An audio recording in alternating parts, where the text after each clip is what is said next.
Round one. Fight!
Hey, welcome, guys, to Best Movies with One-Word Titles. We're talking 2010 to 2015. We had to split the 2010s up in half because there's just a lot of movies, so we don't want to leave too many on the table. So we decided to do 2 episodes. This is our tier ranker, episode 97. We're coming close to 100.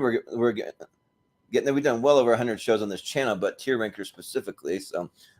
We far surpassed it on tournament fights, but I'm your host, Jordan. That's it, just one word, Jordan. So subscribe if you haven't yet. But yeah, this should be a fun one. Maybe some one-word titles in that little intro there. Some Rocky, some Warrior, that type of thing in there. Yeah, so it should be interesting to see if maybe one of those pops up here. But yeah, we'll go ahead and we'll introduce our panel for tonight. I'll start with my co-host, Austin Pez Howell. How's it going, Austin? Yes. No, I've got my tier chart ready. I made the tier ranker thing for us tonight, so that way, it's been working well. That way, Jordan's computer doesn't glitch out while he's trying to play around with that thing, and he doesn't go. It's been known to do that. When he runs it, but I've got it ready to go, and there's a lot of bangers on here, so it should be a good night. Yeah, and I made myself a little letterbox on my phone, so also my computer won't glitch out. So I'll be referencing that tonight. I kind of have a little system. I'm trying to be a little more lenient because I know on past tier rankers, I'll make a letterbox and then I'm like ranking a lot of movies low, and people are like, "Oh, you're putting that so low." So I'm trying to be a little more lenient. We'll see, but yeah, we'll go ahead and we'll bring in some of our guests for tonight. We also have joining us. We got Dan Skip Allen. Hey, welcome. Glad to be back. I'll tell you what, you guys going to get a spoiler from my latest episode of My 50 Years in Film. So hope you guys are ready. All right. Nice. Sounds good. Yeah, looking forward to that. We also have joining us Miss Maria, also going with the one word. How's it going? Sorry about that. I could have put my first name. Welcome. I guess I can edit mine real quick. No, you're all good. Yeah, we're just having some fun, but yeah, we also have. I don't even know what's going on there. Yeah, there you go. Bouncer BS is from Rank. I'm sorry, I'm the Bouncer BS on Rankum. Sorry, I don't need that. Yeah, but okay.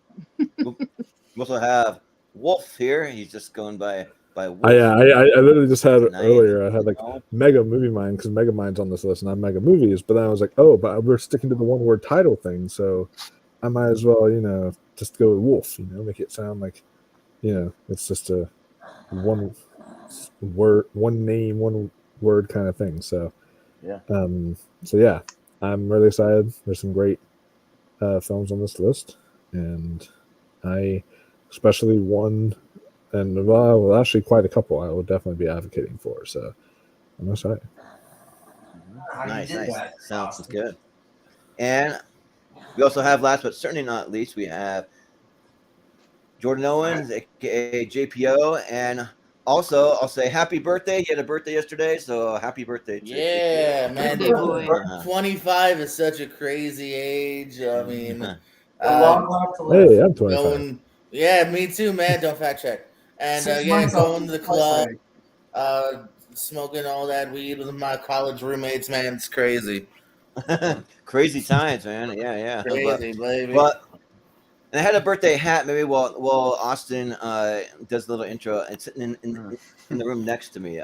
When he explains it, I'll go grab my birthday hat. I was almost tempted to light off another one of those confetti cannons like I did for Austin. I have another one, but I'm still pulling out confetti from that. I still got it's crazy. So Well, yeah, I'll be happy to it's all do that. over, Pull my screen up so I can have a little visual aid, Jordan, while you find your birthday hat, and then while you're looking at that, I can run down the tier and explain how it works. So, yeah.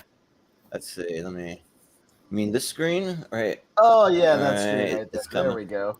Yeah. Yeah.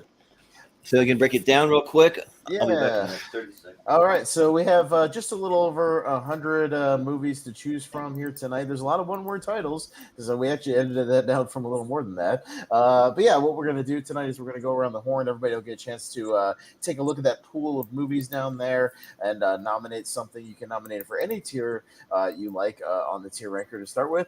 We've got S. S is for superior, so those are going to be the best of the best, the top of the top. And then it goes like grades in school, A, B, C, D, F.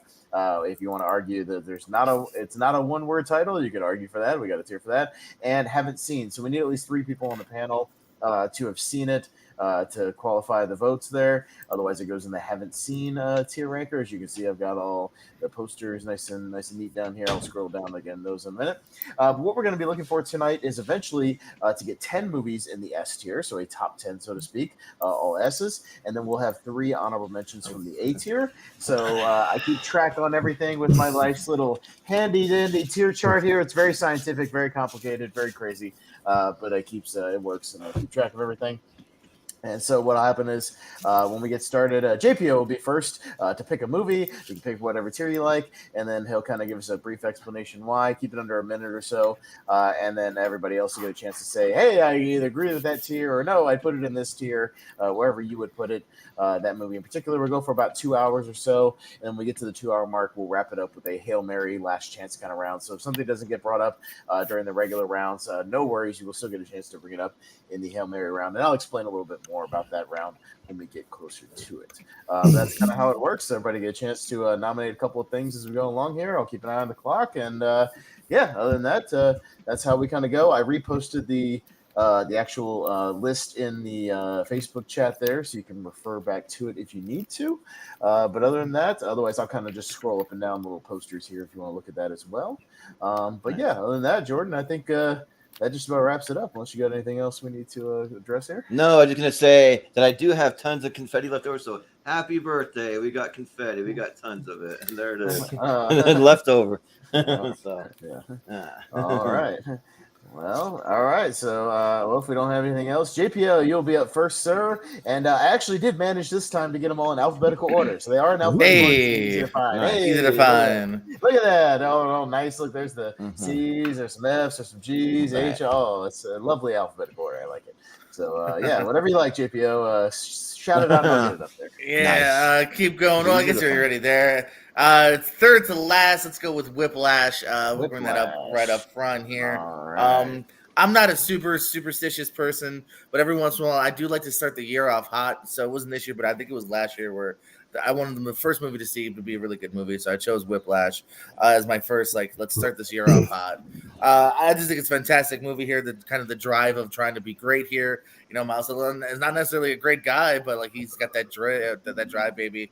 And also one of my favorite endings of all time. Too. Sometimes I'll watch just that last, 10, 15 minutes of it. And of course, J.K. Simmons doesn't have to be told, nominated, I think even won. So yeah, Whiplash for S. All right, sounds good. Nice. Wolfman, sounds good. Where would you put Whiplash? I absolutely. Two hosts. I absolutely would put Whiplash in the S tier. This movie to me was one of the best movies I've seen in 2014, one of the best movies I've seen in the 2010s. This movie just blew me away. J.K. Simmons was terrifying in this film, and deserved his Oscar win. And just, I love stories like Black Swan that did the same thing. I love stories about obsession and about like how far you will go for to be perfect, and all that. Like I am so interested in like that human psyche, that human way of thinking that just like portrayed on screen. Like I think that's just such a fascinating idea. So to me, Whiplash was just one of those kind of films, and it worked so well on every level. So absolutely, Whiplash deserves S tier. All right. Yeah. Well, Maria, what do you say about Whiplash? Where would you rank it? It's a stellar movie. I would definitely put it in superior. No problem. Okay. Yeah. Dan? Whiplash. Well, woman, not a very, very many words. Yeah. Yeah, I had a feeling He used Jordan them all down there. I had a feeling Jordan was going to pick this. I don't know. I had no clue what Jordan was going to pick, but I just had a feeling Jordan was going to pick this. And so I was thinking that's scary. That is just, I mean, J.K. Simmons makes this role. I'm a really big Miles Teller fan, and I'm also a big sports fan. And this is kind of like a coach getting the most out of his athlete kind of thing. And it's so true to form. I mean, it's just in a jazz from musician type of situation instead of sports, So that really related to me quite a bit. So yeah, I mean, Jordan, good pick right off the bat. I definitely say this is a S tier. Yes. Yeah. Well, Austin. I definitely go S tier for Whiplash. It's a really, really good movie. Excellent performances all around. It's one of these first ones you really notice, like Miles Teller just really breaking out as well on his own. He's become a really great actor. I really liked him in The Offer and Top Gun Maverick, obviously later on. J.K. definitely deserving of the Oscar. One of those character actors that you never know if they're ever going to win one, but when they finally do, it's definitely deserved. And he blew everybody away that year.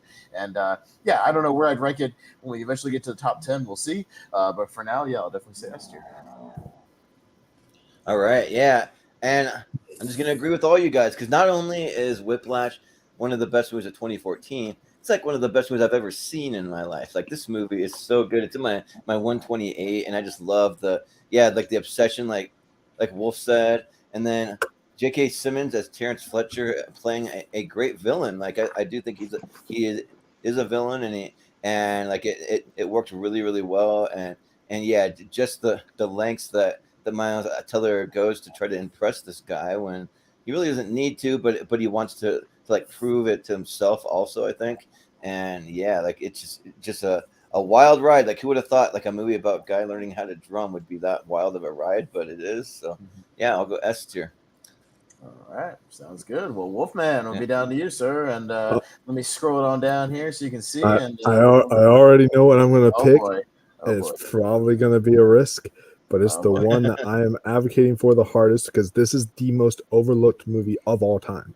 Not the best movie of all time, but the most overlooked movie of all time because this film is incredible and it does not get talked about nearly enough. And that is Coherence. I'm putting that on the S tier. Probably not enough of you have seen it. Hopefully I can push you guys to the edge to just be like, oh, that makes me want to see it. So I'll at least put an A tier out of curiosity. Like this film, when I watched this, I watched it on like Amazon Prime. I knew nothing about it. Didn't watch the trailer. I was like, okay, this looks like a, that definitely looks like a sci-fi movie. I'm into sci-fi movies, so let's see how this goes. I watched it. This is the only movie I've seen. Like Inception is confusing at times. Interstellar has confusing moments. This is the only movie to legitimately break my brain. Like legitimately. I was sitting there being like a jaw on the floor. I had a bus ride field trip the next day because I watched in high school, and we were and as we were on the bus, I didn't even talk to my friend beside me because I was just thinking about Coherence and what it meant. Like this movie was just, it stuck with me, and I'm still thinking about it to this day. And it's a film. I'm not going to tell you guys anything because I didn't know anything. But all I'll say is that there's these 8 friends who are having a dinner party and then all of a sudden something wild happens. I'm not going to say what it is, but it gets insane. It gets like it's a big like mind fuck of a movie. Like this movie, and it's not like the most technically well crafted movie, but the script and just the writing and the storytelling here, it's all phenomenal, guys. So if y'all have not seen Coherence, I highly, highly, highly recommend it. But if some of y'all have, please, please, please try to advocate for it. So, yeah, sounds good. Maria, have you seen Coherence? No, haven't seen it. Don't know anything about it. And it's streaming free on Tubi, by the way. There's Tubi Doesn't and sound like other my kind of thing. kind of streaming services. So. Sorry. It sounds like my kind of thing, but I actually have Tubi, and I'll have to check this movie out because this is a rare occurrence, Wolf. I have not seen this. Oh man, yeah. Do yourself a favor and watch it as soon as you can, man. Yeah. Well, Austin, have you seen Coherence? Nope. Jordan? I have not seen it either, so I can't comment. JPO? Sorry about that, Wolfman. Don't worry, Wolf. I've heard of it. No, I haven't seen it though. But I will watch it based on your recommendation, and it's got Xander from Buffy in it, so that does also intrigue me. Yes. Yeah. Well, when that happens, we at least give you another shot, Wolf, so you can have another shot to I nominate just broke my something. Shark Boy action figure. Yeah. We at least give you one more. Now, if you name another one that people haven't seen, it goes in they haven't seen, and then you're fucked. Then we have to move on. But we'll give you another shot. I get it. I just wanted to. I knew that movie would probably wind up there, but I just wanted to advocate for it because I love it so much, and I advocated it to be on this tier ranker. Like I remember it almost didn't make it, but I was like, Coherence has to be on here, and it like ended up getting on. So I remember, so I had to advocate for it somehow. So. All right, we'll throw something else up there. Maybe somebody people have seen. At least we'll see.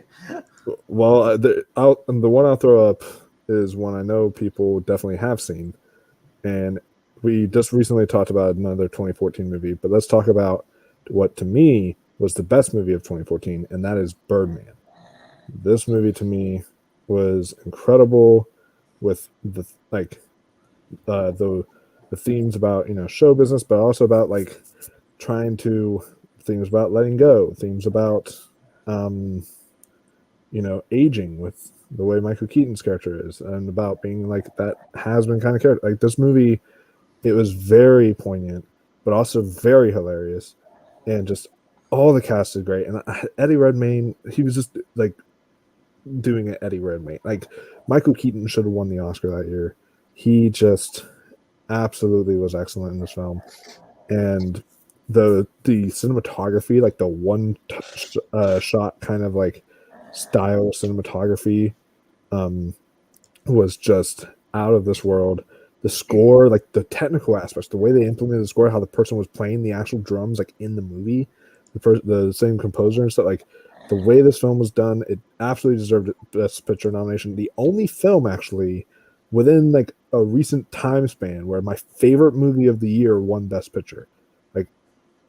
So it was absolutely well deserved. Excellent movie. Birdman is what I'll say. Best here. Yeah. Well, Maria, what do you say about Birdman? What happens if you disagree? How does that work? You nominate what tier you think it should be in. I think it should be in. Can you go down with the tier? I don't know the numbers of the tier. It's like school. So S is superior, ABC? and then it goes like A, B, C, D, F. Yeah. I'd put it in C. I didn't like it. Okay. I'm sorry. No. I've seen it, but I don't like it. Okay. Dan. No worries. Dan. Well, Wolfman, I love you. But Birdman, as the years have gone by, I like it less and less than when I actually did when it first came out. And I'm a big fan of Alejandro Gonzalez Iñárritu, but I think some of his early work, like 21 Grams or Babel, are much better than Birdman. I think the luster of the one take since 1917, and now I just watched a movie this week called Medusa Deluxe. That does a one take, and I just think the one take is losing its kind of luster as filmmakers are figuring out how to edited so it doesn't look like it's edited. And I do like the cast. I like the story, the whole Michael Keaton thing. I think, how does it, Inuyasha win 3 Oscars and Michael Keaton doesn't win anything? It's bunch of crap. And don't even start. I'm going to get into another movie probably if I have another chance, 2 or 3 more chances down the road if somebody doesn't already pick it. Because there's another movie I think was the best movie of the year that year. So we're going to be on this whole 2014 thing throughout this whole thing, Wolfman. But so I'm going to have to go with Good year for movies. A B tier for Birdman. Hey, B for Bird. Yep. There you go. Austin, what do you say? So we're gonna be all over the place because I love you, Birdman, Wolfman, Birdman, because Birdman is not a one-word title. It's called Birdman or the Unexpected Virtue of Ignorance. Parentheses. It's in parentheses. Look it up on IMDb. That doesn't count. Birdman or is not in parentheses, and then it starts the parentheses. So it is not a one-word title, and I will advocate for that. I mentioned that in the chat, and I will go to town on the fact that it's not a one-word title. Sorry, subtitles absolutely count. It's called Birdman or the Unexpected Virtue of Ignorance. Shoot. Yeah, you're right. My vote goes to not a one-word title, so does not count. That's where my vote goes. Well, name me one person that uses that full title. I don't care what people call everybody. it. That's the title. But it also depends on what you're looking it up on, because I found a foreign DVD that doesn't mention the subtitle. On Google, it says Birdman. It's the same thing. Go look on Netflix. The new movie he has on Netflix is the same thing. It's got a title, and then it's got all these extra words after it. Same thing as Birdman. That's the actual title, though. I don't know.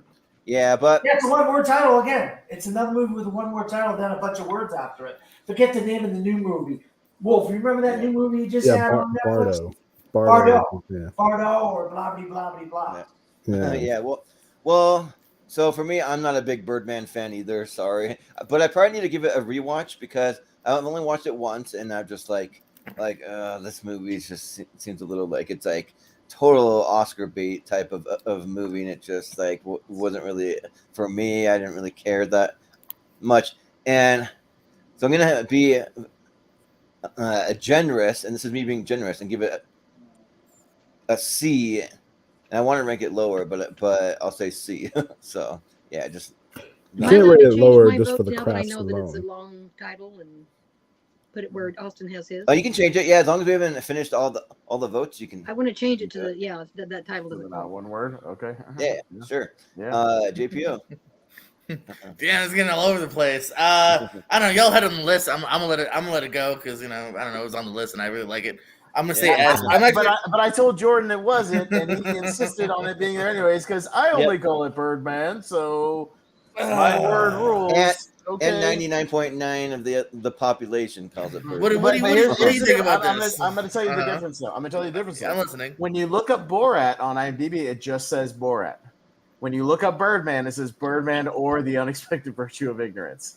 What is the difference? I don't think IMDb can fit the entire title. No. What it is it says so the parts the Unexpected Virtue of Ignorance doesn't count. That's in parentheses. But the actual or technically does count. Birdman or. Why do we not want to go with the correct title? I don't understand what the big deal is. If it's not the correct title, it's not the correct title. It's a whole too title. long, and people don't want to fail that.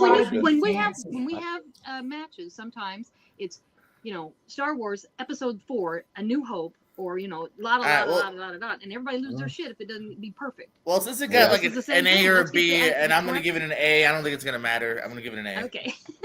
Yeah. Let's see what that I was wondering why that matters. You said S earlier. Bro. I did because I'm just trying to stop the fights, Wolfman. That's all I'm trying to do. then turn to the good side and give it S. I did originally say S, but I still don't think it's gonna make it because someone else, Dan, gave it lower. We got an S and an A. And it had two nons, so yeah. Right. Say BC, so it's BC. It's a B. So. Well, it's when it's literally split like that, and there's like one of each. we kind of give a little leeway to the person who nominated it, like and a little higher. That's it. That's just kind of the history of the show, but it doesn't mean it doesn't get to that. It's a low A, so it's likely not going to. It's like low A. Like we take that into consideration later. Like I have them all written down, so that'll come into consideration. So it probably won't even make honorable mentions, honestly. But yeah. All right. So we'll go to Maria. What do you want to nominate? Yeah. I wish to nominate Skyfall. Skyfall, okay. Yeah, there we go. Bond aficionado. I would like to be in Superior. I think that it is the culmination of. I know there's other movies Daniel Craig finished the series with, but I find that to be the most, the strongest of all those movies. Javier Bardem is the best villain in the entire franchise, as far as I'm concerned. He was frightening. I mean, just literally frightening. And the deal with M, the reasons behind it, going back to his home. I just loved it. I watch it more than I should.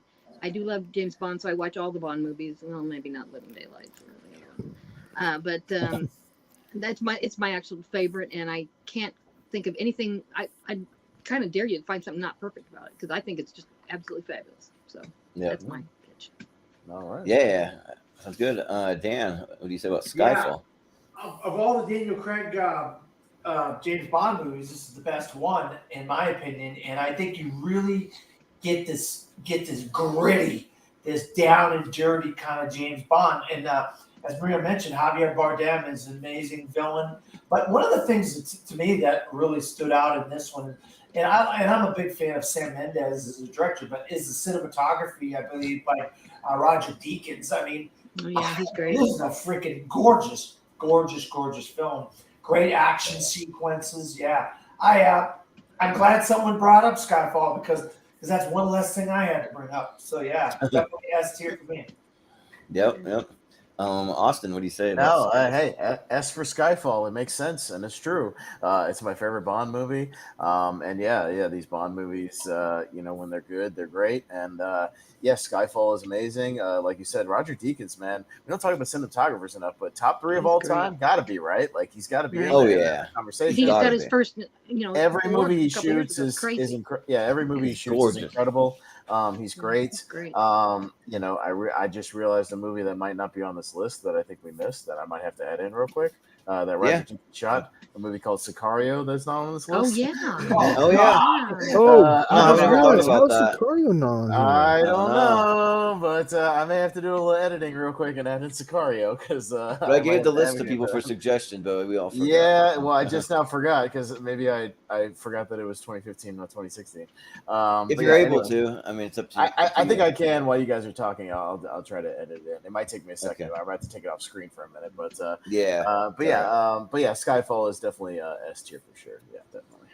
Yeah. Well, I like the way you think, Maria, because you picked the number 1 movie on my list. Like out of all these movies, this is my number 1. Like I freaking love Skyfall. I'm a huge James Bond fan. I've been going back and rewatching all the James Bond movies. There's just some Roger Moore ones I haven't seen in there because he's kind of like whatever. I just don't like him that much. I watch him, but he's not my favorite. Yeah, I'll tell you, not to interrupt you, Jordan or Maria, but I just gotta say this. My guilty pleasure. One of my guilty pleasure movies. Jordan, take this off screen for just a second. I'm gonna do a quick edit real quick. I'll keep track of the scores, I promise. And then I'll get right back to it. But keep talking. Cool. One of my guilty pleasures, real quick, guys. Everybody hates this. Is Octopussy. I've watched that a number of times. Yeah. I don't know, because I have a twin brother, and I just love the villain. She was one of the Bond women, and then she. Maud Adams. Yeah. Yeah, Maud Adams. Octopussy, Roger Moore. Roger is just kind of mockery type. Interesting fact. I've never seen Octopussy, but it is my go-to trivia answer for Bond movies because it's funny title. When I was way too young, like my mom walks in on me like watching that movie, and she asked me like, she's like, "Oh, son, what movie are you watching?" And I was like, Octokitty. It's not. I couldn't say it because my mom's right there. Also, Michael, why are your pants off? Why are your pants off, son? The first Bond movie I saw. Okay, Jordan, I'm ready. Why so many tissues? What? Yeah, no, we're good now. Sorry. Nice. But if you'll notice, Oh, wait a minute. So what did I now just on add? Austin's Oh, now on boy. Austin's turn, he'll have to say Sicario. Oh, of course. Man, I'm Well, about to I was factor gonna that say into no. my letterbox. But anyways, yeah, I was gonna say S for Skyfall. This is probably my favorite James Bond movie of all time. Like it's just an incredible thing. There's so many callbacks to different James Bond movies. You're getting back into the gadgets. He goes back to his childhood home. He gets the original car back. Even the Bond songs is a banger by Adele. Like that Skyfall song is great. And yeah, just everything about it from top to bottom. Like I probably watched this movie at least a dozen times now, and yeah, it really holds up. So yeah, S tier for Skyfall. All right. But GPO, you say? No, I'm definitely gonna continue to love here, S tier as well. Yeah, I mean, I'm not the biggest Bond deep dive guy, but yeah, this is my favorite Bond movie. Daniel Craig kind of is my James Bond, and this just hits on every level here, man. You guys have already said it, from the action set pieces to the villain to the score to the way it's shot. This just kind of nails everything pretty much on the head here. This is kind of the epitome of what you want from it, especially a current Bond movie. So yeah, S tier. Yeah. Well, Wolf. So yeah, this one is incredible. I go back and forth between this or Casino Royale as my favorite of this like Daniel Craig franchise, because both are like almost on par. Like every time I watch this, I think, oh, this one's my favorite, but then I rewatch Casino Royale and I'm like, I don't know, this one's amazing. So like it's just like goes back and forth for me. But you know what? Yeah, I'll continue to love, and I'll say S for Skyfall. This movie is just the action is top notch. The villain of Javier Bardem, yes, greatest Bond villain ever portrayed on screen. And I think that this is just hands down the best Bond movie of all time. So, and it's what kind of solidified me as like a fan of Daniel Craig's Bond, because I liked him in Casino Royale. I was like, oh, this is okay. I see where you're at. This is really good. Then Quantum of Solace came out, and I was like, oh, okay. and then Skyfall came out, and I was like, oh, okay. Now this is James Bond. This is like, and it's what made me a huge Daniel Craig James Bond fan. So, yeah, Skyfall, absolutely. Yeah, so it'll be an S tier. Yeah, no, solid S's all around. And yeah, well, I couldn't just edit it in and not pick it next. But yeah, I don't know how I missed it, Jordan. We both all missed it. But yeah, this is You're going to skip me, I guess, huh? Yeah, Dan skipped out. No, I'm sorry. I'm too excited, Dan. No, I'm kidding. Yeah. No, what you got? Yeah, well, I'm just kidding. We'll let Dan go first. What you got? Well, you pick Sicario. Is it still your pick?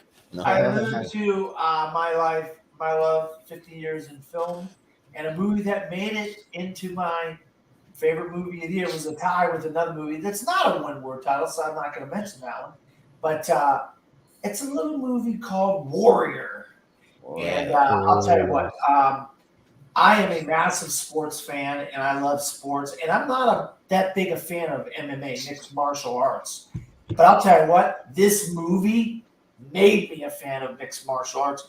The narratives in this movie were so incredible. The fact that this son got kicked out of his house because he didn't get along with his father, that he goes over, then he comes back and he tries to get back in his father's good graces, and his father had his alcohol problems, and the other brother who's got a family and he's a teacher and he's not making a lot of money, so he's fighting to make a few extra bucks, and they do this tournament. And these guys end up fighting each other, and we know that they're brothers, but nobody else knew. And then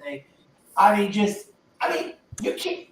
I guess you can write this stuff because they wrote this stuff, but I just think it's one of the best stories in sports in a long time. This has just had a great narrative, and Tom Hardy, Joel Edgerton, 48 Hours, Nick Nolte, Kurt Angle. The first movie ever who was only on set to be the technical advisor for the mixed martial arts and the MMA, but the coach at the time ended up having to drop out, and they ended up bringing him in. Frank Grillo becomes an actor And now we all know who Frank Grillo is, but back then he wasn't an actor. He's fantastic as the coach of Joel Edgerton, whatever. Just one of the most underrated sports films in a long time. It gets better and better every time I watch it. So Warrior. Just sounds funnier good. each and every time I see it. But Austin, what do you say? And Dan, I don't think it's underrated in this community. I think just about everybody in this community loves this movie. So, I don't think you're going to find a lot of qualms here. Warriors S tier. I mean, I will say that, having the best MMA movie is like, what's the competition at the time? Never Back Down. Here Comes the Boom. I mean, it's like, it wasn't a huge competition at the time, but at the same time, not a single MMA movie since Warrior has done it like Warrior, and it's done it as good. So it set the bar, and nobody's been able to top it. To do what other movies have done with boxing and things like that. And this one was, we did our sports series. We did a combat sports episode. Warrior was pretty much near it might have been number one, George, 1 or 2 or something. Yeah. Right up there with Rocky. I mean, it was right next to Rocky, pretty much. Rocky and the Wrestler, like those. It's like Rocky, Wrestler, Warrior, all right up top and in there. And great story, great action. Like JPO said, great Kurt Angle, silent performance as Koba. Being the intimidator that he is, he's great. Good stuff here. I'll go with S tier for Warrior. And arguably, real quick, Austin, a lot of boxing movies don't have as good a narrative as this movie has got. No, for sure. That's crazy. Boxing usually has the best narrative. That's why they make such great films. This movie. There's a lot of boxing movies don't even come close to this. Oh, for sure. Yeah. So, this movie Warrior was probably what got me more interested in watching MMA and like UFC and like all that stuff because like before I just kind of heard about it, never really like watched it, and then I saw this new one. I'm like, holy crap, this is like incredible stuff. And the way that the movie's done is not only incredible, it just kind of like made me more aware of the sport. And so now, like, usually I'll watch it when I can get a group together. I used to have a friend who lives in Washington that wanted to watch every fight, so he'd just come over and he would just pay for the pay-per-views and everything, and we just watch them all. But like this movie is an incredible movie, and I think that I'm a fan of just about every Gavin O'Connor movie that he's ever done. Like The Accountant's great, The Way Back, Miracle. I haven't seen Jane Got a Gun, and that's one. I don't know if I've heard mixed things about that, but it's an absolute S tier. And Nick Nolte's performance, I don't know if he was nominated for an Academy Award, but he should have been because he was, but he lost. He didn't win. Okay. Yeah. So, but S tier. But JPO. We just keep so far. We're just naming really great movies. So again, I'm gonna give like my 4th or 5th S tier here as well. Man. No, I'm not a big sports guy, but man, if you make a good sports movie, I'm definitely into this. Everyone has already said it here. The 2 leading performances, Nick Nolte as well. It's such a great story. You're enthralled. You're with it to the very end here. Unlike other ones too, there's no real bad guy. Just a great story. I love this movie as well. So S tier. Yeah, sounds good. Wolfman, what do you say? So I'm looking at the list, and the fact that Christopher Plummer won for beginners over Nick Nolte for Warrior, like, are you kidding me? Christopher right now? Plummer's not dead though. See, that's your almost dead Oscar win. He's also really good at beginners. He is. You know what? I'm nominating beginners right now. I mean, he is really good in beginners, but he's not Nick Nolte good. Like Nick Nolte was on another level. Trap, dude. I mean, like he was on another level of great in this movie, and like the scene when he's like just completely drunk, like, and Tom Hardy is like helping him. That's just breaks my heart every time. The ending of this movie knows how to make a grown ass man cry. That's all I'll say. Like I cry every time I watch this movie. This movie is just absolutely incredible. Because some people have actually have a debate that $1 Million Baby doesn't count as a sports movie because it technically is like mostly a drama after like it's only like sports for like 20 minutes or whatever. It's not fair. But if that doesn't count, like I consider it one, but this would be the best sports movie besides $1 Million Baby, in my opinion, because $1 Million Baby is my all-time favorite sports movie, and then I would say Warrior right after that. It's just phenomenal, and yeah, the best movie of 20. Actually, that's hard to say. Between another one on here of best movie of 2011, but definitely high up there. It is an excellent film and introduced me to Tom Hardy, and I've been a fan ever since. So yeah, sounds good. Maria, what do you think about Warrior? Well, I watched a Tom Hardy movie where he was like naked most of the time and in a mental institution. I forgot the name of it. Bronson. I spent like 2 hours going, what the fuck is this movie? Bronson, which I might be advocating for 2000 to 2010 or 2009 really? movies. Yeah, well, I was gonna say that was like a trip. I didn't know him either. I watched him something and I went, I gotta see what else he's done. So I clicked on this and I'm like, ah. But anyway, I've watched the movie. It's good. I think S Tier's right. I mean, I don't have a whole lot of love. I mean, I'm not gonna gush over it or anything because I like the movie and I think it's really good. But it's not the one I would gush over. I've got others on the list, so I'll wait and gush then. Okay. Yeah. oh wait, for the 2016 through like current. What? How did you guys forget another Tom Hardy movie, Capote? You know, he was in. Oh yeah. Barely, but so Austin, you're up next. So what do you want to pick? All right, there we go. Sicario, yeah. Bury some dead And people as in the well. walls. I didn't know that shit in there for nothing. Listen, I'm sorry, Sicario, for forgetting you because you're in my top 100, and I love you so much. I have a mixed relationship with Denis Villeneuve, especially recent. Yeah. Denis Villeneuve, Me not one of my too. favorite guys, but I love his early stuff. You know, Prisoners, Enemy. Sicario, obviously, but this is my favorite of his movies. I think the story is incredible here. Love a good drug cartel movie. The sequence where they go into Juarez with the Johan Johansson score, the sense of dread in that scene is so great.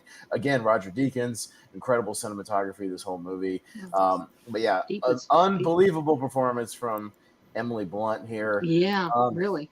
Just playing this like woman thrown into this dirty world that she doesn't understand and she doesn't agree. She should have been in the second. Ugh. Yeah, Josh. Yeah, that's what the second one's lacking is her presence. But yeah, Josh Brolin is great as the guy. Del Toro is so good as this hired gun who will do anybody's bidding essentially. Seen it, the family. Maria, when you get your turn. Yeah. Hang on, Maria. Hang on. Yeah, Del Toro's incredible. Yeah, this movie all around. Just one great scene after another, great story, and just a fascinating look at this kind of cartel DEA war. And everything about this movie I think just kills. This movie's so good. S tier for Sicario. S for Sicario. Just like yeah. So I gave it a quick ranking on my Letterboxd. That kind of falls in the territory where like I probably wouldn't bring it up, but if anyone else does, I'll give it an S because like it is that good. This movie is an amazing movie, and I just watched the movie Traffic, and you see that was Toro, and that movie's great too. He's playing kind of like another kind of just real stoic, kind of serious, kind of intimidating guy, and he does it on a whole nother level here in Sicario, and it's great, and just him and Josh Brolin, and then Emily Blunt, and then even there's like a character actor, Jeffrey Donovan. He's pretty good. And Daniel Kaluuya early before Get Out. Oh yeah. Daniel Kaluuya, throwing John Bernthal. I mean, it has a pretty stacked cast, and I think it's a pretty easy S. So I'll say S. JPO. Yeah, it's another S, man.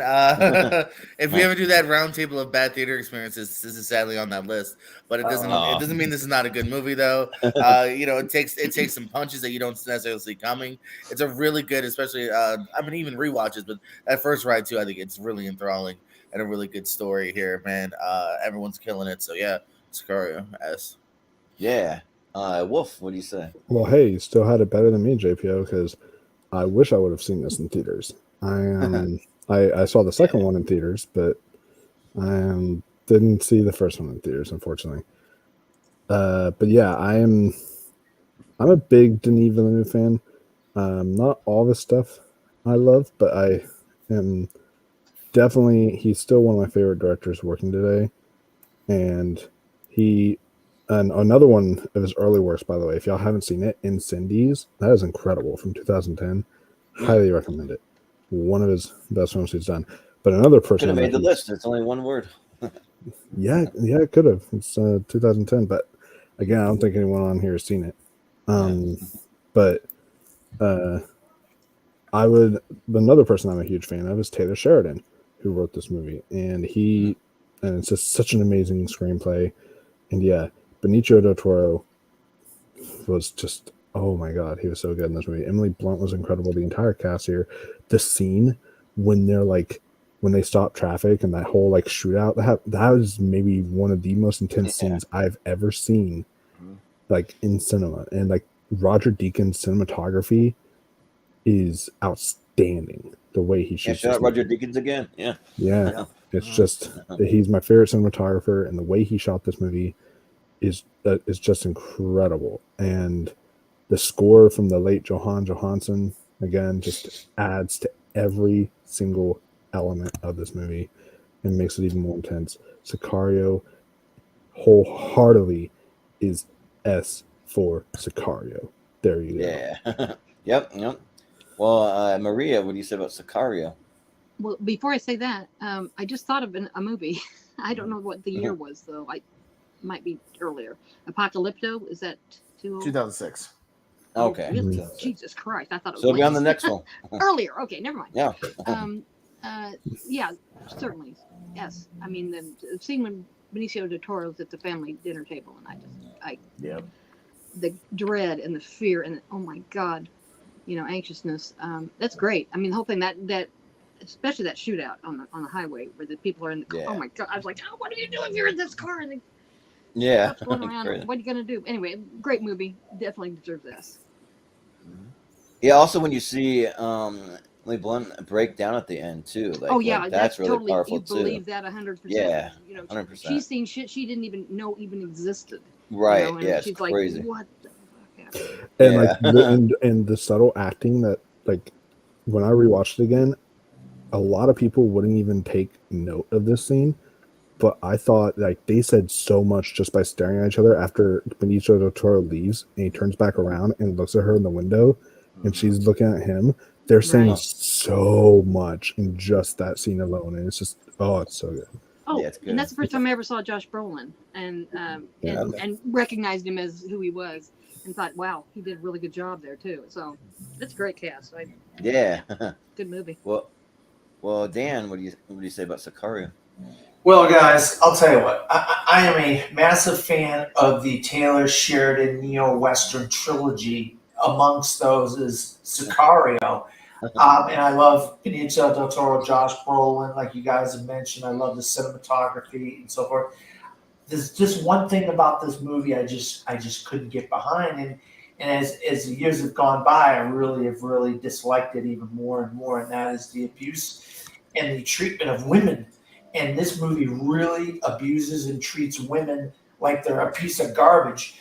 And I don't like how this movie treats the Emily Blunt character. I think that this is something that should be in movies. It should be going on. And there's other ways to write women characters and other ways to show respect for women in movies. And I don't think they really showed the Emily Blunt character a whole lot of respect in this movie. And as the years have gone by, I've liked Sicario less and less, even though I'm a massive fan of the Taylor Sheridan neo-Western trilogy, which is this. So I'm going to say a C for Sicario. What?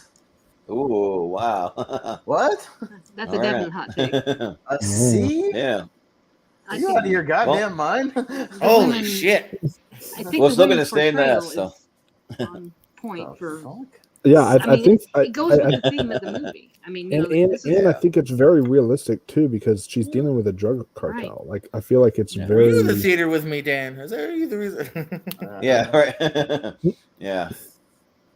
He's the one booing at the screen. Like I feel like actually no, it was people bringing their shitty 8-7-year-old that wanted to talk.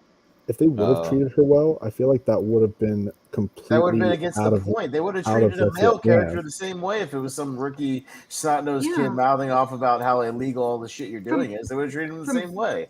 From the woman's point of view, though, this is nothing that we've ever seen before. We've never seen somebody go into that situation in depth to understand what she's feeling. I mean, I felt exactly what she's feeling.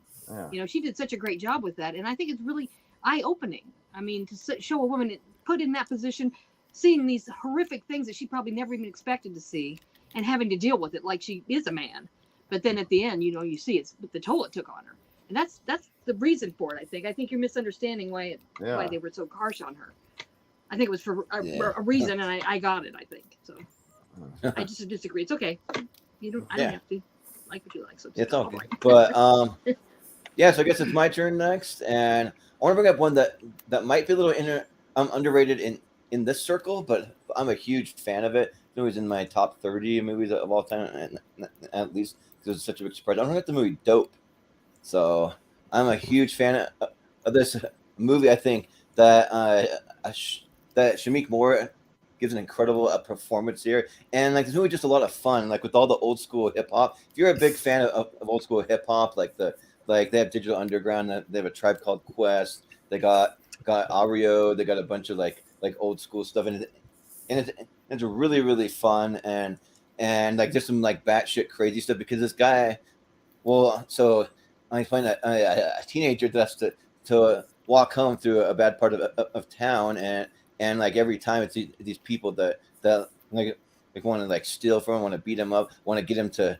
sell drugs. That's why the whole dope thing comes in. But like especially like near the ending, there's some really powerful stuff. There's a lot for like race and like that and like that culture, and it's just like a really like well done movie. I'm not a fan of everything that Rick Famuyiwa does. Like I really only like Dope and like the episodes of the Mandalorian that he directed. But I mean, but yeah, he directs the hell out of this movie. Really, really good, and yeah, I think it belongs in the S tier. So yeah, see what you guys say. JPO, what do you say about Dope? Did I write a trivia question about it on an upcoming ASAT? Yes. Have I seen it? No, have not seen it. Sad. You should go see it. But maybe before your next trivia, maybe. But Wolf, what do you say about Dope? So movies hit us all in different ways. All right. Some of us, like movies more than others. Sometimes there's a movie that's very critically acclaimed and it doesn't work for some people. Sometimes it's vice versa.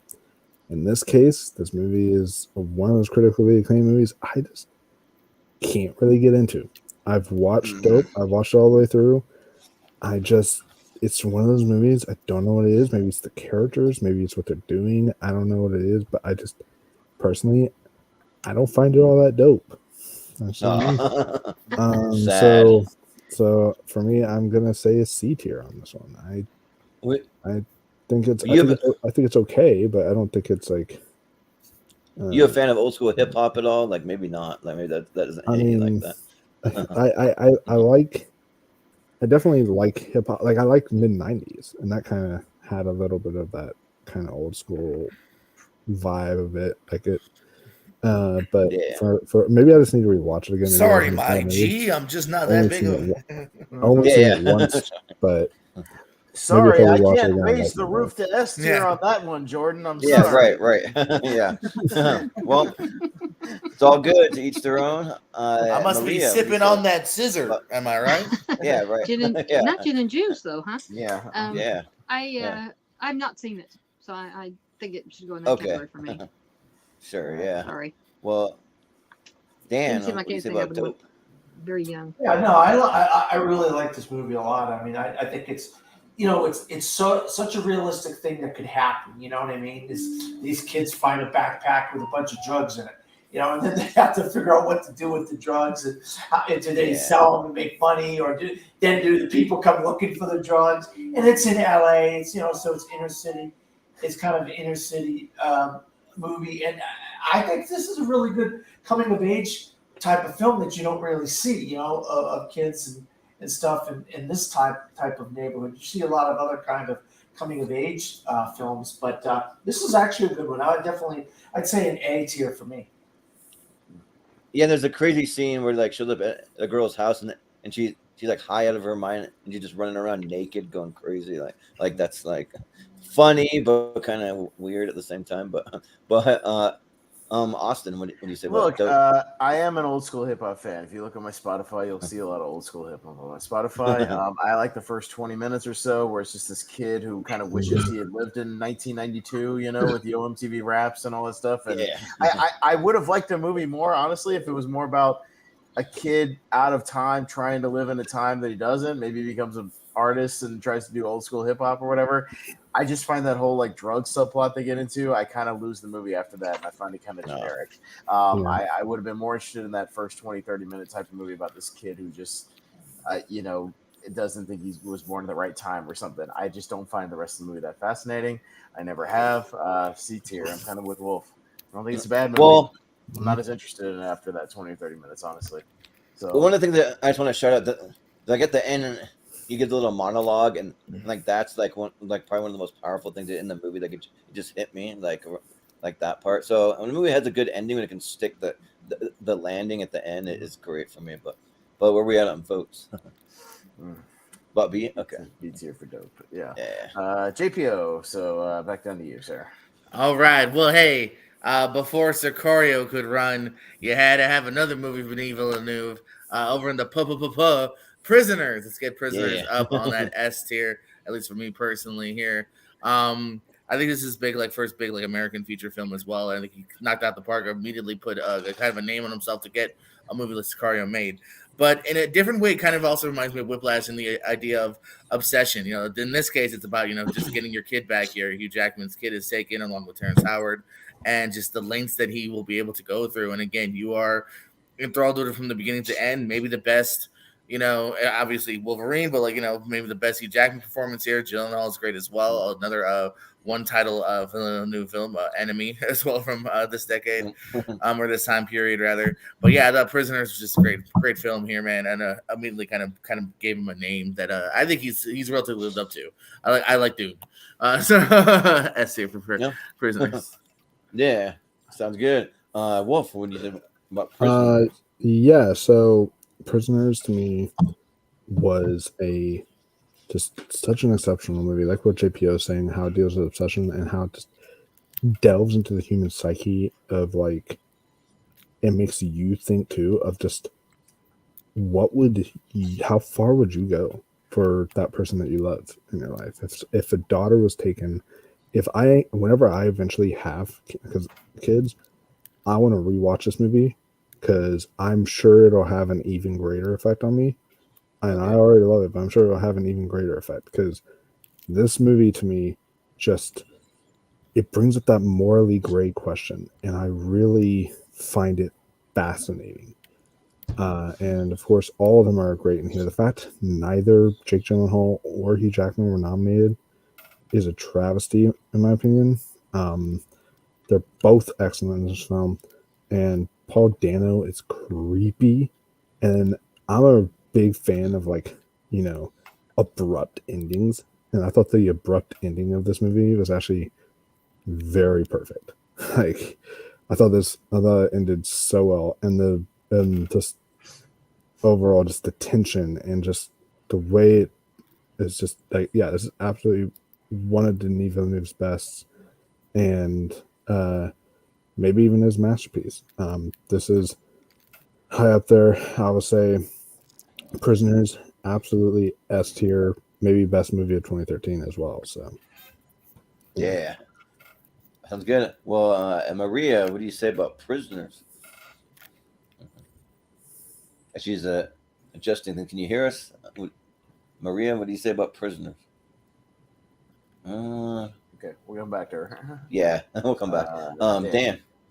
And Wolfman, I'm gonna up you on the Oscar thing. How about Prisoners maybe even got nominated for Best Picture in a year that they had the rotating scale where they could have nominated 10. I think they only nominated 8 that year, and Prisoners was left off, so they didn't even get nominated for Best Picture that year, which is ridiculous. How Yeah, this like you movie- could almost argue this is underrated in those aspects. Yeah. Yeah. It's like how Did does it get any? has been getting screwed over for years now with Arrival and Prisoners and Blade Runner 2049. It's like he can't win, and he finally gets all 6 Oscars for Dune, which he definitely deserved. You guys did that movie wrong the last time. I might have. I do. Yeah. I'm looking, and it may not have gotten a single Oscar now. Hold up, I'm trying to look and figure that out, but that would be insane. It's just one of those for whatever reason just like got overlooked and underloved by Okay, Oscars. okay. Cinematography is the only one. Roger Deakins. That was the only So it was one. on someone's radar. Yeah, But, that's weird. it's just- So what just to touch on Roger Deakins real quick, it's like raining all the time. It's damp, and it's still like a totally different type of cinematography than he normally does, and it still is amazing looking. This movie looks dreary and miserable. A lot of the time it's Thanksgiving. It's wintry for up north. So yeah, I love Prisoners. I think this is a great movie, and I like it much better than Sicario. Oh yeah. Well, now you're gonna fuck up its rating now. Yeah, right. Spite voted. Yeah, yeah. Well, Austin, what do you say? It's not going to be a spite vote. It's just I don't go back and watch Prisoners very much because I find it kind of sad as shit. it's very sad as shit, and I've only gone back to watch it once. My one big Prisoner, I think it's too long. I feel every bit of the 2 hour and 33-minute runtime of this thing, and I kind of wish it had a little bit quicker pace to it. I think it's really well done. But again, like it's on the better side of Denis Villeneuve for me. I'm just not as high on it as everybody else in this community seems to be, but I still think it's a good movie. So I'll go with A, but I'm just not as high on it as everybody else. Yeah. Well, we'll go back to Maria. What do you say about Sorry. Prisoners? I've seen it, but it's been a really long time. I guess as if everyone else agrees that's a good place for it, I would have to agree, but it's been a long time since I've seen it. So Yeah, well, maybe go back and watch it. It's a little sad and like depressing, but still great. But Don't hear that part. yeah, I apologize right. for the interruption. My granddaughter didn't know I was doing something. So No, it's all good. Yeah. So I think Prisoners is incredible. I love this movie so much. I saw this movie 3 times in theaters. It was just that good. And whenever I just love a movie, I always try to find people who haven't seen it yet to bring them to the movie to go see it. And so I feel like I'm going to sneeze. That might happen here in a second. But you saw this 3 times in the theater? Yeah. Like I just was just blown away by Hugh Jackman's performance mostly, but I mean Paul Dano, Jake, even Melissa Leo is like playing like the creepy lady at the weirdo house, but yeah, and then kind of like almost like how the movie almost kind of transitioned slightly where they do the stuff with all the mazes and stuff. I thought was like pretty creative, like all of that. So yeah, Prisoners is definitely an S tier for sure. So yeah, I'll say S. All right, Wolfman.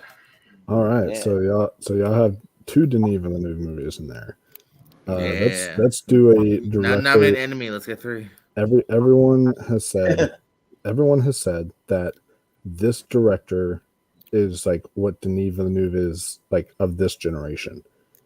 He is the Christopher Nolan of this generation. So let's go with Christopher Nolan's masterpiece, Inception. I think this movie is the best Christopher Nolan movie. This film is in my top 20 films of all time. This film is just absolutely incredible. Just what they're able to pull off with the whole dream within a dream thing. And when I first watched this movie, I was I think I had the flu. I was really sick and stuff like that.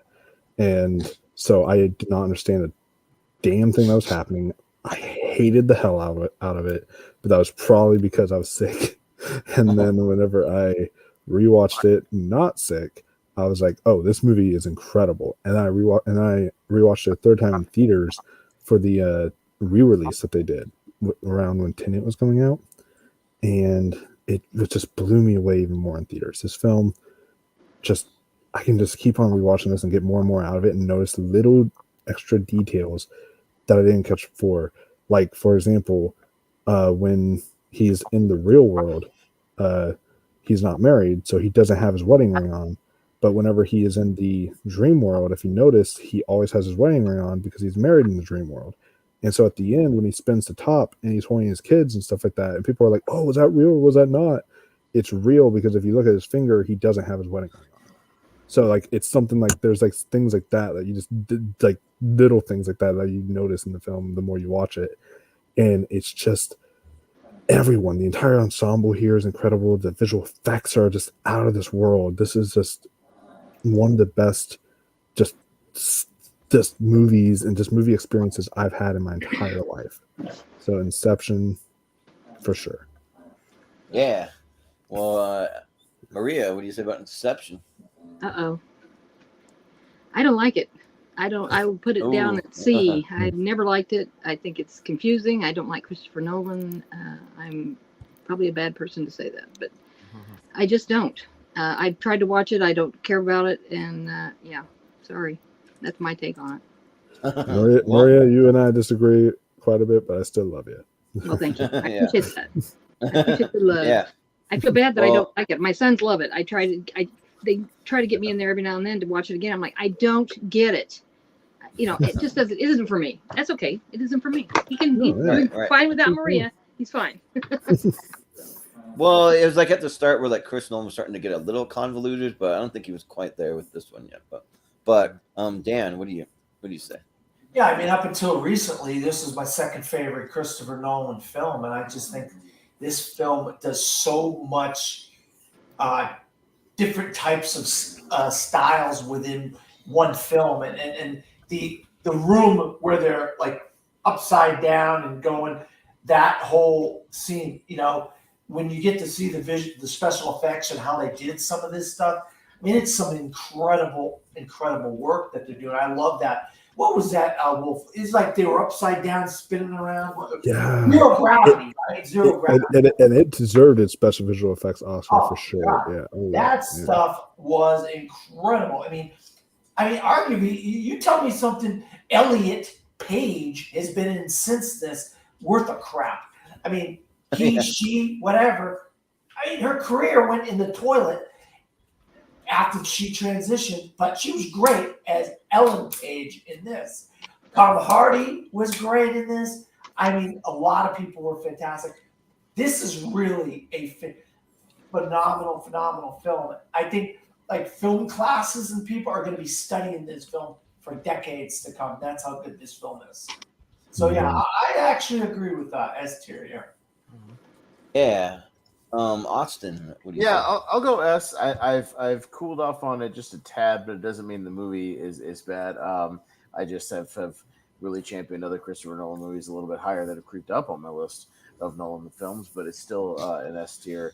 And yeah, I think I saw this 3 or 4 times in the theaters. Like, I just wanted to keep kind of exploring this world and unraveling the puzzle, so to speak. But this is the movie, because I didn't come to Bronson until later, but this is the movie I think me and a lot of other people discovered kind of Tom Hardy, and we're like, hey, this guy's a charismatic dude. He's a scene stealer. He's doing his thing. It was also when Joseph Gordon-Levitt was in like 3 or 4 big movies in a row, and he was really starting to like blow up a little bit again. It was good to see him, and phenomenal cast all around here.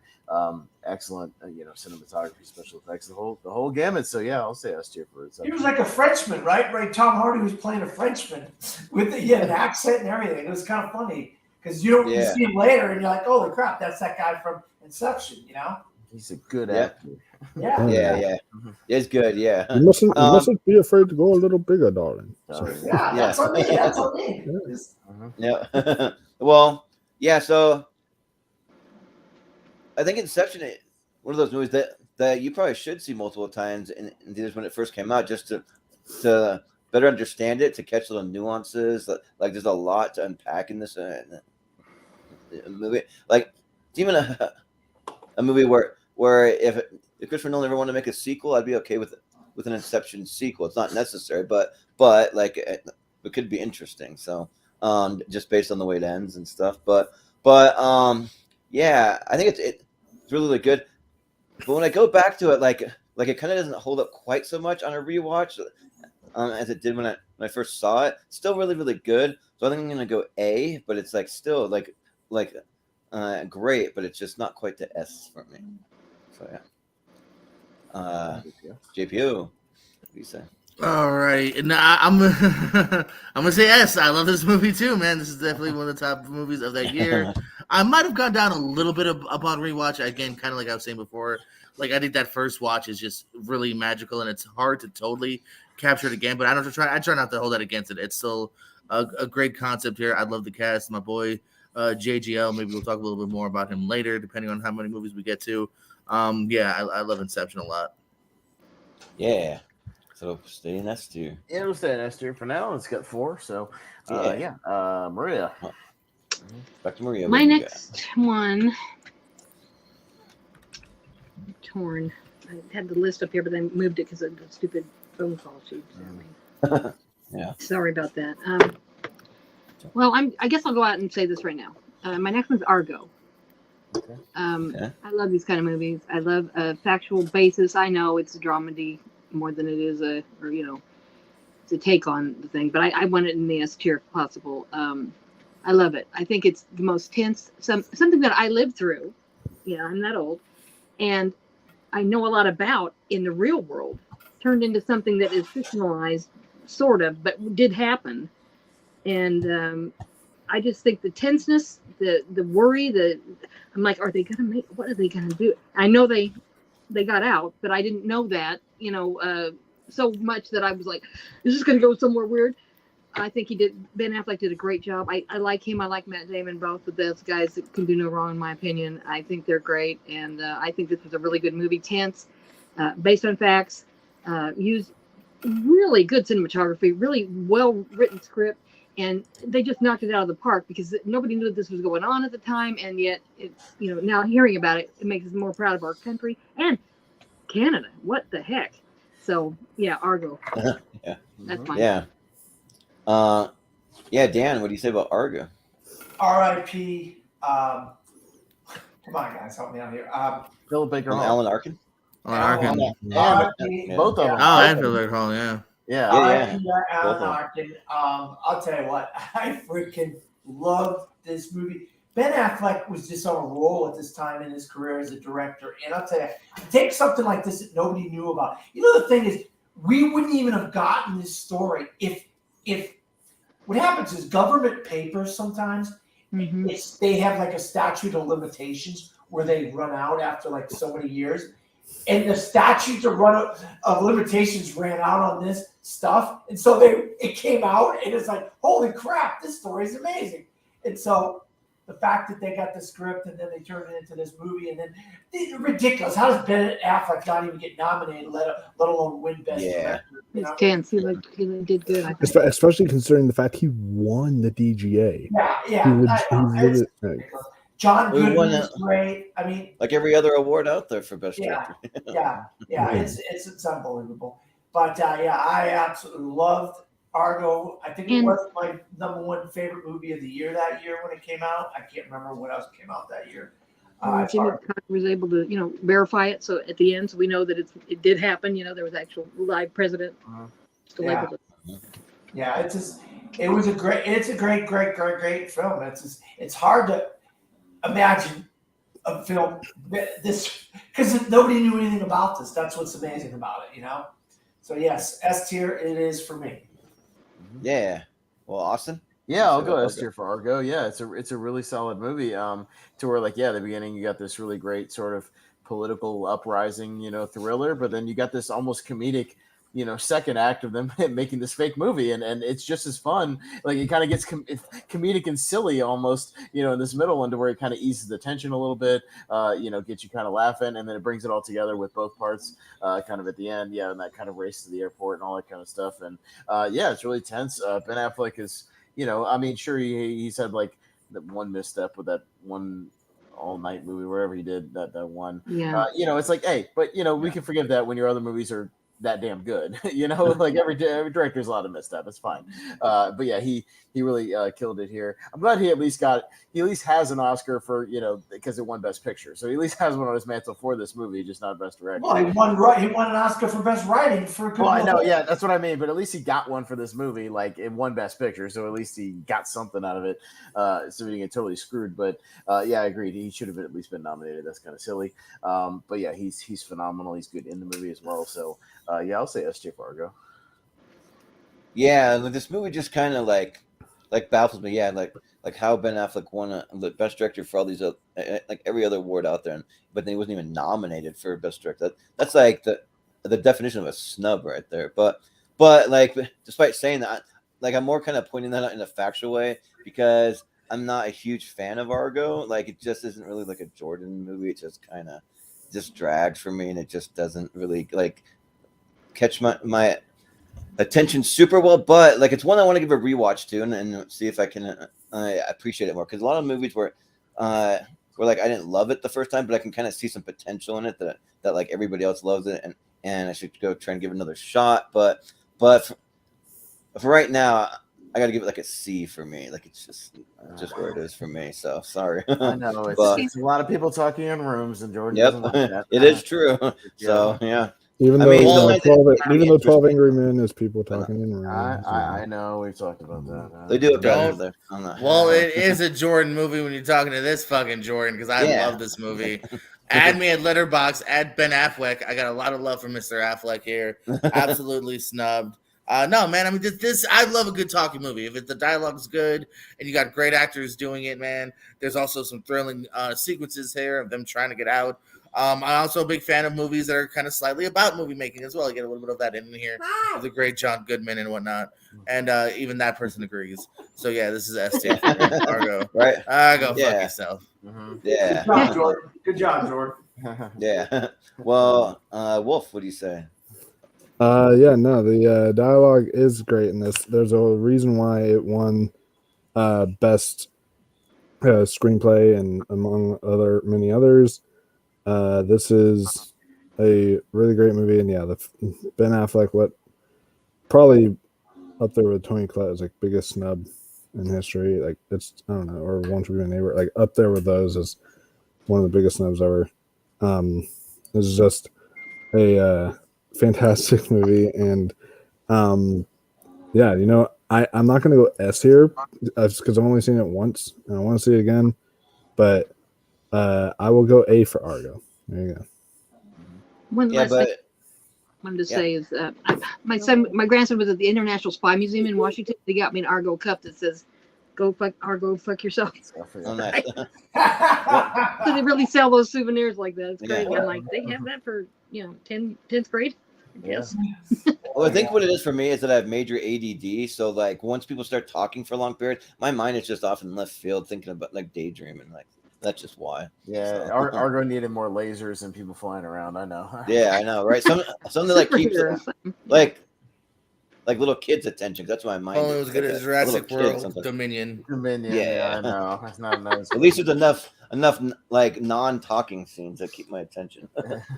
But well. I had to get this one in here before because I don't know if I'm going to get a third pick here. So we'll get a third if everybody goes quickly around the horn next time. I promise you. If we pick up the face, we can get to it. I promise. Yeah. But my favorite director of all time is Martin Scorsese, and this is the first movie he has ever did, and he hasn't done one since, about children and about featuring mainly children. And but it has so many layers to it. It's not just about children. It's about film preservation. It's about the history of film. It has this incredible, and if you haven't seen it in 3D, it's probably one of the best films you'll ever see in 3D that really uses 3D the way it's supposed to be used, unlike some movies. And that is Hugo. It's based on the book by Brian Selznick, and it's about this little boy who keeps up the clocks in this train station in Paris, France, because his father and his uncle both end up dying. And so he has to go around and go through this train station, keep up the clock. And he meets a little girl, and he meets her grandfather, and he kind of gets involved in this whole thing with them because he steals his book, and then we find out that this guy's one of the greatest filmmakers of all time, and film left him behind because it went into talking movies and stuff like that. But I mean, this has got an amazing cast of like Chloe Grace Moretz and Sacha Baron Cohen and Ben Kingsley and Richard Griffiths from Harry Potter and the French lady from Harry Potter and the Goblet of Fire. She plays Bo Bottons or whatever the heck, the tall lady in Goblet of Fire. And it just has this magic to it. And Scorsese has never touched on children's material before. And he really knew how to bring this to life. And for me, it was just like magic unfolding on screen. Every scene that was in 3D, all the train sequences, just like when papers fell from a box on the shelf and they fell down, and just the interweaving of when they're walking through the train station and changing the clocks. Even a classic scene where he's hanging off the clock, like Safety Last, which is one of my favorite silent movies from almost like 100 years ago. Hugo Cabret is hanging off the clock. Ace of Butterfield tried out for Spider-Man, didn't get Spider-Man, but he did do this, and I think this movie really showed what a great actor he was. He was in a movie called The Boy in the Striped Pajamas. Oh my God, brutal, phenomenal film, but brutal. I think Hugo Cabret is one of the best, easily top 10 Scorsese in my opinion, and definitely deserves to be in S tier. So I'm going for Hugo. Yeah, sounds good. Austin, what do you say about Hugo? So I did see Hugo in 3D when it came out because, it's Scorsese. So, yeah, of course I'm going to go see it. And I remember seeing a lot of press about it being in 3D. So, yeah, it had been a long time. I actually rewatched it not too long ago, probably about a year ago on Hulu for another show. And, yeah, it's really enjoyable. I don't think I'd put it in my top 10 Scorsese personally. To me, I think it's a really good movie. And there's a few too many tonal silly things with the Sacha Baron Cohen character that I don't really vibe with. I think he's kind of out of place in that movie. Just some of his antics of his goofy accent and chasing around this slapsticky stuff. I get it, but he's trying to appeal to kids, in some aspects, but kids aren't. It's a Scorsese movie, dude. Appeal to adults. It's a kid's movie though. It's based on a kid's book. I know, but I feel like when I saw it in the theater, there weren't any kids in the damn theater. Everybody knew it was a Scorsese movie, just a bunch of adults. I don't know. When you're the Goodfellas and Casino guy, it's all of a sudden you want to make a kid's film. All right, I applaud. His daughter was recommended it to him, and that's why. She showed him when he read it. He was like, "Oh my God, I'm making this." But is there a thing? Miscasting for directors. I kind of feel like he was miscast as a director for this. I don't know. I think the movie's good. I just don't think the movie's great. I think it's watchable. There's some really good stuff in it. I got to go B tier for Hugo. I think it's a good movie. It's not miscasting as director if you know that Martin Scorsese. If you look up, Martin Scorsese has become an advocate of restoring film and bringing old films back to life. And that is a major right. That's my favorite stuff in the movie. Just that middle section where it's just about the kid around the train station. You might want to mute yourself, Wolf. Yeah. Holy shit! That scared me awake. Yeah, that's I was good. like, what happened? Killing We somebody. needed it, so JPO can do it. Anyways, I can go on and on. We did a whole show about our basketball movies, but Jordan, go ahead. Yeah, so I don't really have a big explanation for this vote here, but I just mostly because of the sheer amount of movies on here and how many movies I have ranked higher. I just have a lot of movies ranked higher. I think Hugo's great, and I probably need to go back to. I've only seen it twice, and I should probably go back and give it a rewatch. But I just see so many movies on the list that I just have ranked higher, and it's no slight against it because I think the movie it's still really good, but I have it ranked at a C, so it's a C for me. So, but JPO, what do you say? I like Hugo a lot. Did you say you like Hugo a lot and say give it a C? Yeah, like I still like make it, any I just sense? don't love it. That's like right in the middle for me. I like it a lot though. That's like That's when Dan fine. said Sicario was brilliant and gave it a C. Yeah. You guys got some confusing ass reviews tonight. I'm not saying it's brilliant. I'm saying that I No, but you said a lot. I'm just saying a lot does not make me go C. I wouldn't use the word a lot and then go C. Okay, sure. I like Hugo. I also, give credit to Scorsese because again, necessarily associate a movie like this with him, but it just shows that he's an all-around good filmmaker / great filmmaker. I'm maybe not as high, so I will also be harsh and say A. Yeah. Ooh, ouch, harsh. Yeah. My first A. Wolf, what would you say about? So, yeah, for Dan, I love you like a brother, man. Martin Scorsese is my second favorite director of all time. I think he is exceptional. However, Hugo, I need to see it again. Granted, again, I watched this one when I was sick. Again, so granted, I still need to see it again. But I felt. Can you mute that, please? Thank you. Sorry, my girlfriend is in a really weird fun today, but He's having a good time. She is, but yeah, Hugo, I will say I just straight up fell asleep to. Like I'm sorry. I fell asleep. I just wasn't into this, and I really wanted to be. And I will still be generous for my score because I need to rewatch it again since I fell asleep. It's on 4K now. It's on 4K now. And so I will still say like a C, but instead of like a D or something, I'll still say a C. But yeah, I'm not a huge fan of Hugo. Yeah, for me, it's like, what do you do when you have about 50 movies on the list you like? You got to rank them. You got to like find the separation there. So for me, but Maria, what do you say about Hugo? Don't like it. I give it a solid C. It's too tough to dance to.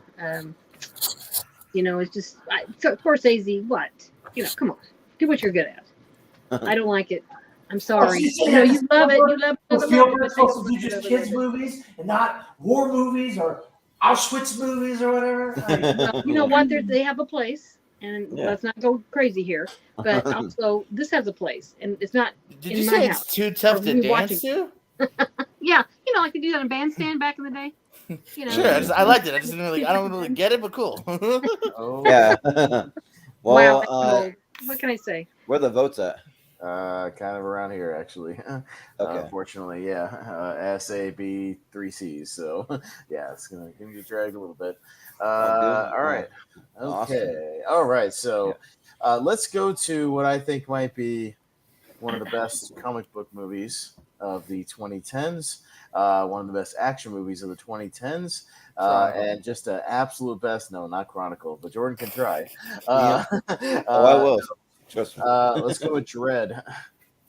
Dredd kicks so much ass, it's almost hard to describe. This movie is just a complete a blast from start to finish. A movie I wish they had made a sequel to by now, and unfortunately, I don't think they'll ever get around to it. Just too much talk about it, not enough action. But there's plenty of action in this movie. I think this movie's shot incredibly well. I love the special effects in this movie with all the slow-mo stuff. It's not just slow motion action for the sake of slow motion action. There's a reason for it. There's a drug called slow-mo with all the slow-mo sequences in the movie. It's great. Lena Headey as Mama is really fun. It's got this quality, where they're locked in, kind of a Die Hard, The Raid kind of quality to it, trying to fight their way out against all these gangs in the building. And a good relationship between him and the girl, like he's training and stuff too, and just trying to fight to survive. So it's a movie that gets better and better every time I watch it, and I think this movie really holds up. It's one of the best kind of action movies of the 2010s. So I'm gonna go Dredd. Yeah, so Dredd's another one of those ones that kind of falls in like, I wasn't gonna bring it up for S, but if somebody else did, I would say yes for S because this movie's awesome. It's just like really cool action from beginning to end. I love the fact that he didn't take his helmet off. Who doesn't like Carl Urban? don't think that I've really met anyone that's like, oh, like, I don't really like that guy as an actor. Like he's just great. He's very likable. Like he's just like and oh yeah, and in this movie, like he's really badass. He's just really cool. He has the perfect voice for someone where you don't see his face. And I've met the guy, Carl Urban. He's really cool to meet in person. So yeah, I'll say S tier for Dread. Yeah. JPO. You say? All right, now I'm gonna get really harsh. Yeah, no, Dread's fun, but I don't know. Maybe this is something a little bit of disconnect for me to bring it even higher. As far as I need more than just like action, I just think it's kind of a really cool, sweet, fun, easy peasy action flick. So I'm gonna say B. Oh, okay. Wolf. Yeah, this is a super underrated action flick. One of the best comic book movies ever made as well. As far as like comic book action movies, this film is just really, really well done. Carl Urban was great in this. But let's face it, it ain't better than the Sylvester Stallone Dread movie. Rob Schneider. F tier for Judge Dredd. Has met Rob Schneider. but no, Lena Headey was really great in this too, and just the 3D in it was incredible. The visuals, just everything. It's so sad. Didn't it like bomb at the box office? That's why I didn't get a sequel. I saw it at the box office. I tried. Well, I think it just like broke even, didn't it? I thought it was just like I think it only made like $10 million or something like that. It didn't make a lot. Yeah. I mean, I could be underrating it, but it did not really make a profit. No. Yeah. So, but for me, I will say I'll go like mid-level A for me. Like it's still a really good time. Yeah. Well, Maria, what do you say about Dread? I don't think it's an S, but I did like it. I kind of Jordan pretty much summed up what I thought. So I guess I'll go. What did he do? B? Yeah. I think that's about right. Yeah. Right. I'll throw in with him. I'm sorry. well, Dan, what do you say about Dread? I didn't hear what a couple people saw because I was switching my laundry, but I think Dread. And I'm not against Dread. I like Dread a lot. I like Carl. But the fact of the matter is, and I hate to say this, Austin, but this is a ripoff of the Raid. They literally rip off the Raid in Dread. I mean, it's down to the T of what these two movies are. Go watch both movies back to back. I have watched both movies back to back. They came out around the same damn time. They were making Dread, same time they were making the Raid. So get the fuck out of here with that shit. Get a nerve. I knew you were going to say that, Austin. I knew you were going to say that. Yeah. But yeah, so I'm not going to say there's no way this is S tier. This is C tier at best. C. Fuck off. Oh, get out of man. here. That's a little harsh.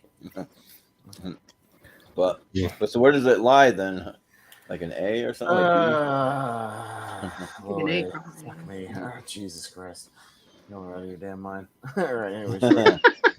Well, you're right. When someone said Chronicle and he said Jordan can bring it up, let's bring it up. Chronicle. I freaking love Chronicle. Yikes. Let's go. You're not gonna like what happens here, Jordan. I can almost That's fine because I still want to just bring it up anyway. I said I don't think anyone's gonna bring it up. Yeah. Yeah, even if I know people aren't really gonna agree with me, I just want to like show it some love because I was just absolutely blown away when I saw Chronicle. Just because there's not a lot of found footage movies that do it right, but I think this one just like gets it right for me. Like it just like it's fun, like it's entertaining, like you're on the edge of your seat, and also kind of like plays into like some superhero stuff without going all in on it though. Like just like what if you got powers, you could put yourself in these guys' shoes, what would you do? And then it gets dark at a lot of parts, especially with Dane DeHaan. Like this was my introduction to Dane DeHaan. I thought he was great. And then it was like semi my introduction to Michael B. Jordan. I can't remember what came out first, this or Friday Night Lights, but like he was in that too. But the TV show he was. And yeah, like I really like the portrayal of like like the guy that plays Dane DeHaan's dad. His name's Michael Kelly, and like he plays like the abusive dad really well, and like you really feel for him, and then I kind of see why he decided to go down this dark path, and like even Alex Russell, like I'm kind of surprised he hasn't gotten a few more roles out of this, and I kind of feel like it's the movie that could be right for a sequel. I just don't think it's not going to be with Josh Trank. He's not really like doing like really anything right now, but yeah, like I just think that like I had a great time with this, and like whether or not people agree, I just want to just show it some love and see what happens. So I'll say S tier for Chronicle. It blew me away. But JPO, I do think there's a really interesting concept here, and I think parts of it really does work. Maybe it's the found footage part that takes me out of it, and it's why it kind of keeps me from going again to that next level here. So I'm going to say B. I think there's enough interesting things here, and I think it was, for the most, it definitely kept me kind of interested, but it always never got me to that next level. Yeah.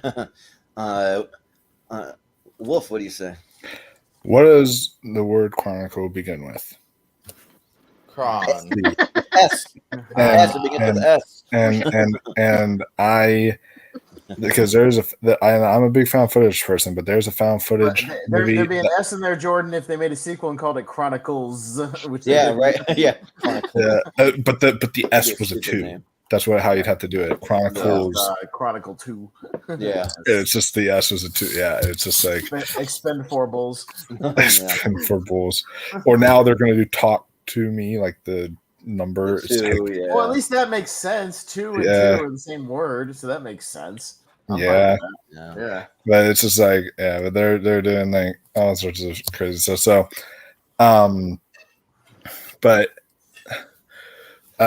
yeah, for me, there's another found footage movie on here that also begins with a C that I would advocate for much more than Chronicle. So, I know what you're gonna say, but yeah. But yeah, so Chronicle for me would get like C tier. Was tempting high B or low B. I mean, but I'll go like high C tier. All right. Well, Maria, what do you say about Chronicle? I think it's interesting. I've seen it. I don't know that I'd put it C, but I wouldn't put it S. So how about let's do? Can have an A plus? I'm just kidding. Let's do an A for it because I don't. Sure. It's not bad. I mean, it's an interesting concept. It's like they dropped something somewhere though. I mean, you've seen movies like this since then. You know, right. The concept, and it's like something's missing, but I don't know what it is because I'm not a screenwriter or anything. But yeah. Sounds good. Dan, what do you say about Chronicle? Yeah, I mean, everybody watched this movie and like, oh my god, what an interesting way to do a superhero movie. And then Josh Trank was like the next big thing. He was gonna do a Boba Fett movie, and then he gets Fantastic Four, and then Fox takes over Fantastic Four and screws him out of the movie, and it makes him look like a complete idiot. Then he doesn't get his Boba Fett movie, and then he comes up with a gangster movie of Capone, Al Capone, and it's terrible. And it's like Josh Trank's career right in the toilet. And there was actually rumors of getting a sequel to Chronicle after Fantastic Four, but when Fantastic Four got completely taken over by 20th Century Fox and made him look like a moron, nobody wanted to do any more movies with him. So I feel real bad for Josh Trank because he had a great idea here that turned into a decent movie with Dane DeHaan and like you guys said. So, but I think this is more or less a B in my opinion, though. Yeah. Austin, what do you say? Yeah, I'm in that B camp. I like Chronicle.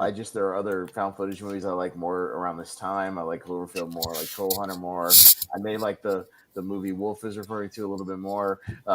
Things like that I'm just a little more into. I still think it's an interesting concept. I wouldn't mind seeing a sequel to it, if they ever got around to it. I think there's a way to do it.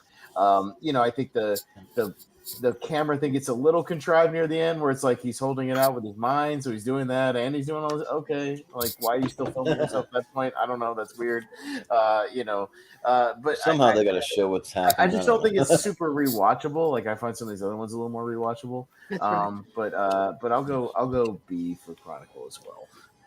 Well, then I'll probably go in B tier. B tier, yeah. All right, so That's fair. all right, so we can go around one more time for the regular round if everybody promises to keep it under 30 seconds apiece, and I think we can just keep it quick. Does that make sense to everybody? Hell yeah. I'm gonna hold you to it. So if everybody wants another thing, you got to keep it quick. So JPO, what else you got? All right, easy peasy. Let's get that fucking bear on here. Paddington, S tier. Oh boy, you're not gonna like what we have to say. Yeah. I will, because the rest of the panel I have faith in. All right. Okay. Wolf, what do you say about Paddington? You know what? I want to keep a trend going. Let's say Paddington S tier. Yeah, baby. Come on, I'm guys. doing something. The background's gonna change because I got something. But anyway, Let's get that bear, guys. Come on. just keep going. All right, Maria. No thanks. I have tried to watch Paddington and Paddington 2 about 10 times. I don't like them. That's right. I'm man. sorry, No. Jordan. There you go, Maria. However, Maria. I hate to kill your streak. I don't get it. Something wrong with me. Let's do this. Let's leave it in S, even though I don't like it. Can we do that?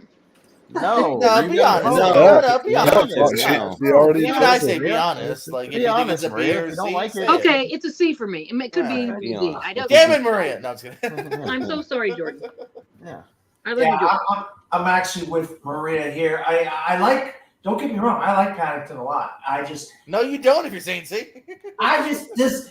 Look, you're trying to get 10 movies. You're telling me that's one of the 10 best movies of this entire list? It ain't one of the best. No, let's it's say B the whole then. purpose of it. The whole purpose of it is so Austin has to have it in the championship when that day comes, and then they'll have to play. You do realize me Yep. and Jordan are on this panel, right? Bear will Yeah, just right. keep on I going. do realize. I have to say C tier. for Paddington.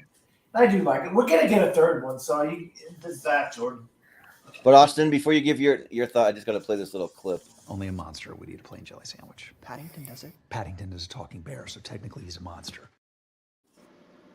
Yeah, you're damn right. Paddington's a monster, and yeah, Nicolas Cage is one of the greatest movies of all time. That's a clip we should be showing. No, I don't like Paddington. I don't like Paddington 2. They annoy the shit out of me. I don't get it. It's too much of just like, oh, we're so sweet, while he's destroying this house. Yeah, too much heart and warmth. I know, too much bullshit. heart. Yeah, give me Sicario any day. Give me Prisoners. Give me and these movies that get me down because that's what I like. I know. I just don't. I don't get it. I don't get it either. I don't like it.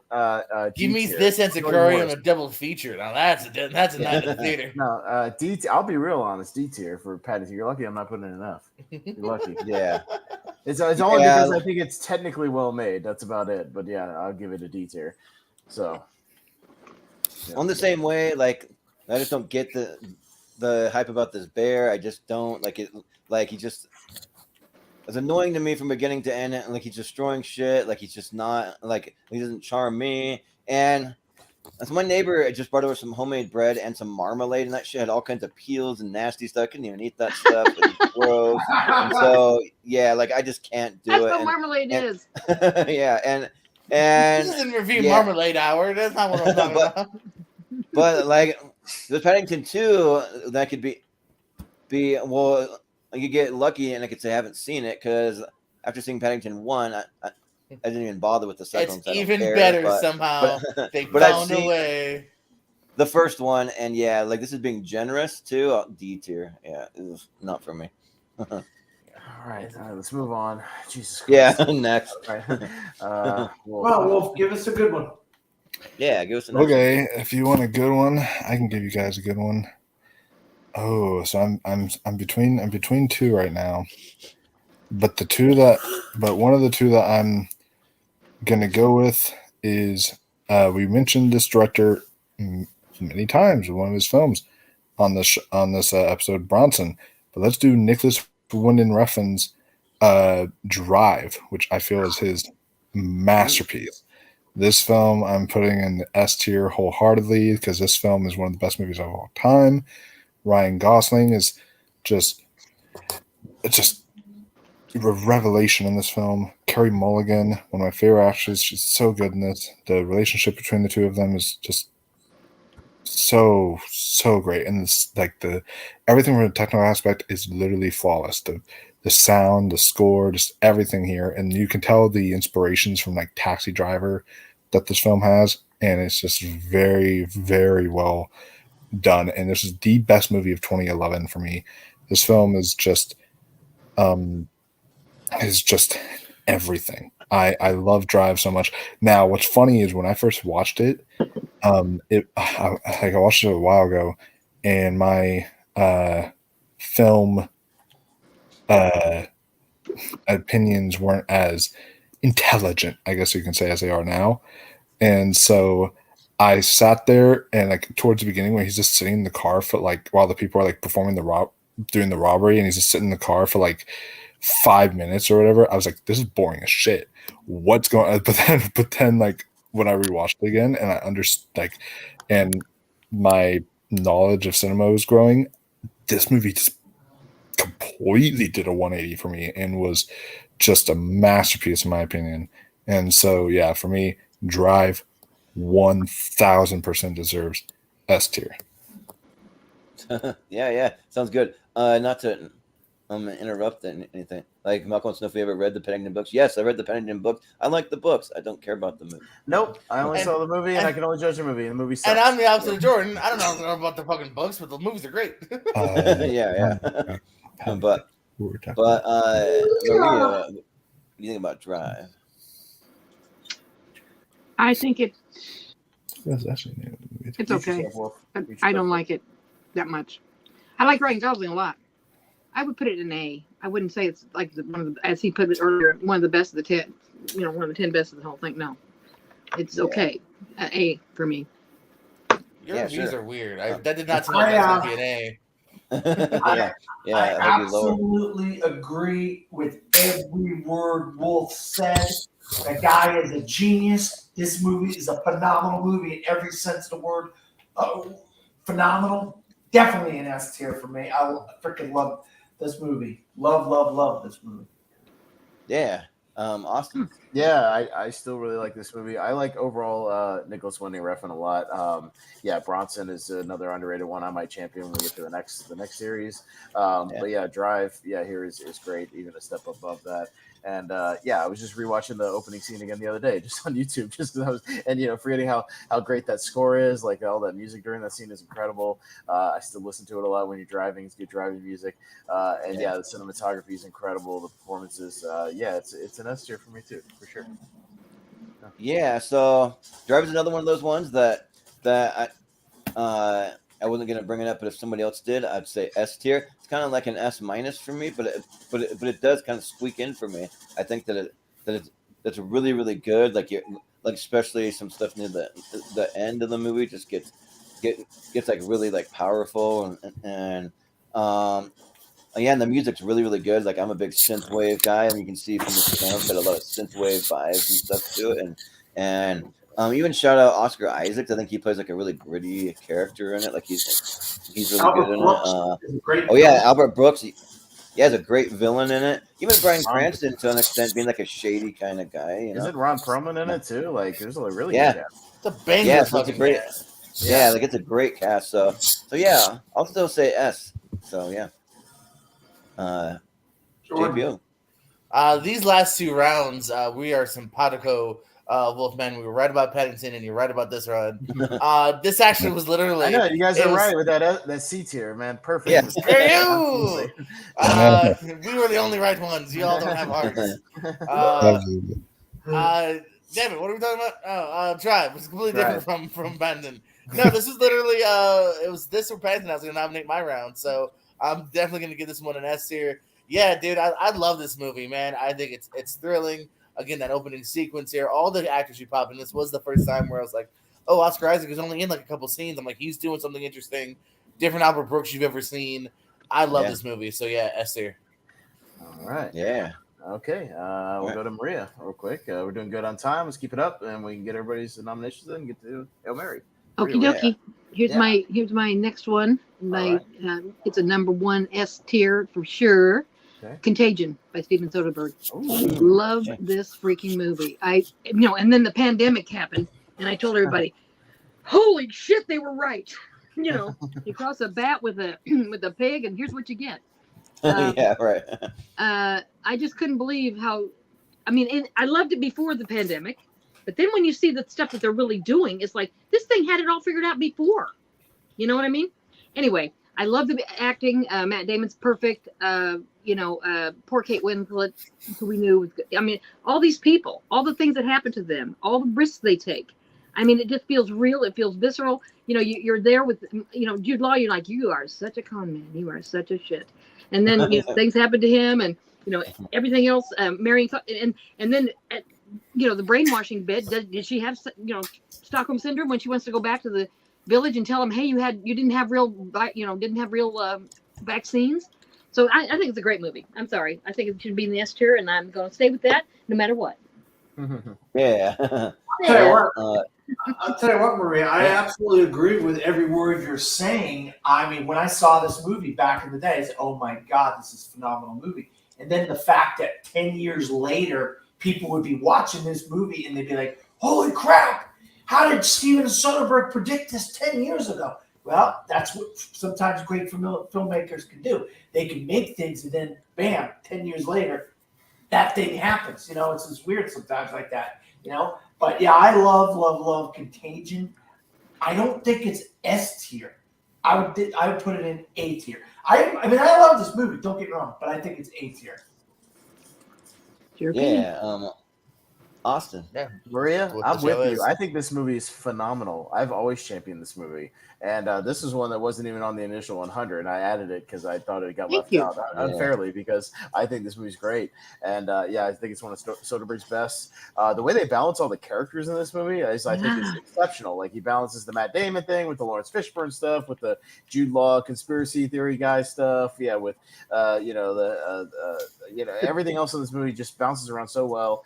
It's really well shot, well edited, and it keeps you on the edge of your seat the whole time, wondering if they're gonna even fix this damn thing. And the devastation that happens, it's like a disaster movie in the worst way. Of just but a different type of disaster movie. It's just the slow progression. It's really good. Yeah, there's a reason why when COVID happened, I think this and Outbreak shot up to the top of the streaming charts. People were just watching the shit out of both these movies and going like, "Oh my god!" That didn't make any sense to me. I don't want to see what we're living. I guess, but at the same time, we're like, one joyous part is that Gwyneth Paltrow gets it right away, so that's I'm happy with that. Yeah, right. Oh yeah, Paltrow's out there. Oh yeah.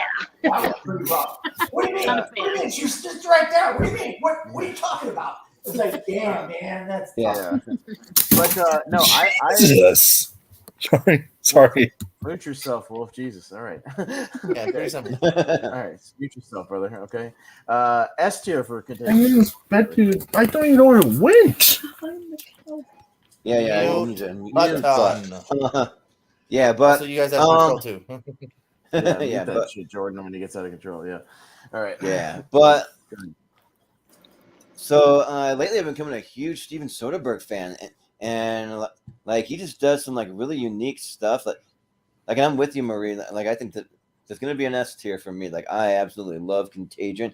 Way before the pandemic ever came out, it's really, really good. But then, Steven Soderbergh, he does Ocean's 11. I just watched Traffic recently. He's gone and does stuff like Magic Mike, Aaron Brockovich, Sex Life, and Videotapes, Side Effects, Shay. But mostly I just point those out because they're all so different. He doesn't really get he's one director that doesn't really stick to one particular a genre or anything. He's just doing so many unique things.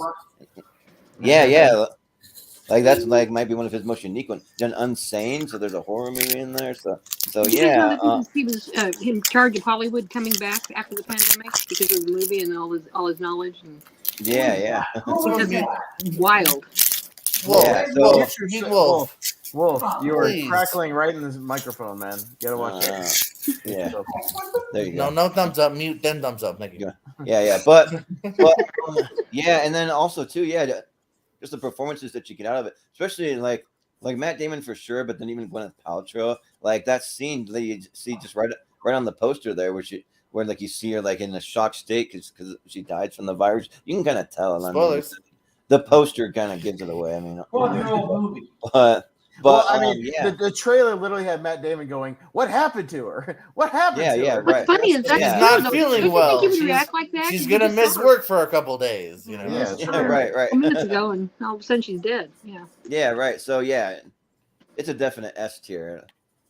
I have Canadian in my top 10 of this list. All right, I'm not screw it. I'll put it S. Oh, Thank you. really? Okay. Thank you. All right. Yeah. Fair enough. Thank you. Sounds good. JPO.